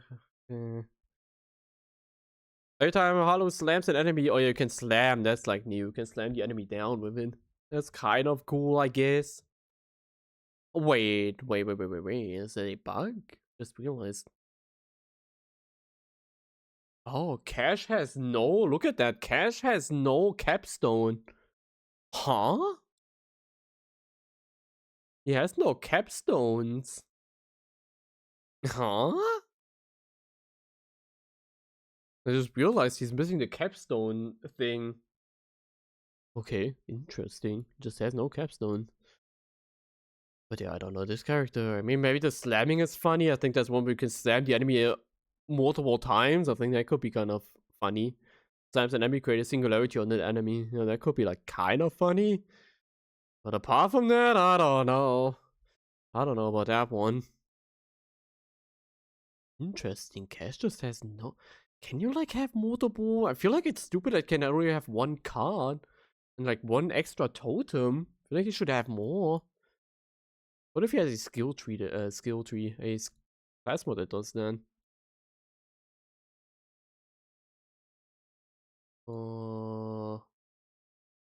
Legendary. Hotshot. Ludopath. Rounder. Just curious if there's anything that changes your thing there. Windrider. Nope. Huh. I don't know. The thing is, Cash has potential, but I hate the fact that you can only have one of these extra cards apart from the base cards. That means you only have like 3 different cards to draw per skill. Feels a bit fucked up. But maybe... Oh, no, wait. Okay, no, mind. That's just a... Oh. Oh, there! Huh? That is so cool. Does he have multiple of those? Does he have to have multiple times in the skill tree somewhere? Oh yeah! Oh my, okay. Yeah, okay, I have not said anything. Oh my god, that is okay, Okay, I was not aware of your game, Gearbox. I'm sorry, I was not aware you were insane like that. That is so cool. Huh? So by 33 skill points, you get like your 3 slots, and you can just have, then you can go absolutely batshit insane. Then you could go Slate of Hand, and you have like 30 different cards. That is so cool. I might have to buy the character, guys. I might have to go. I might have to buy the character. It is so cool. Okay, cool. Holy shit, they are cooking. I was not aware of Gearbox's game for Borderlands 4. This game is probably the biggest surprise I've had in years for a video game. Holy shit. That's your sleeper game. Well, not sleeper game. It was a sleeper game for me. But yeah, I think I yapped around enough for Borderlands. Make sure to check out Borderlands. This was my little look into Borderlands 4. Hope you enjoyed it. I hope you also have some interest in the game now, especially with Cash. And and I'm pretty sure there's one more DLC character cooking. They already cooked like that coming. They already cooked that badly with the first one. Oh my god. So yeah, with that though, I would finish it up for today. And thank you so much for watching Cherokee, whatever you did today. I'll keep you guys updated on just be prepared that we don't play Jedi Knight on Wednesday. We just play Resident Evil on Wednesday. Be prepared for that. I'm gonna keep you guys updated on that. Giving you an update tomorrow. What are we playing tomorrow? Nap. Oh yeah, we're finishing Nap up tomorrow. Possibly. I hope we can. Well, yeah, with that, I thank you so much for watching. I hope to see you all tomorrow. Not today. And I wish you all a great morning, noon, afternoon, evening, night, whatever it is for you. Hi. Bye bye, everyone. Hi. Bye bye.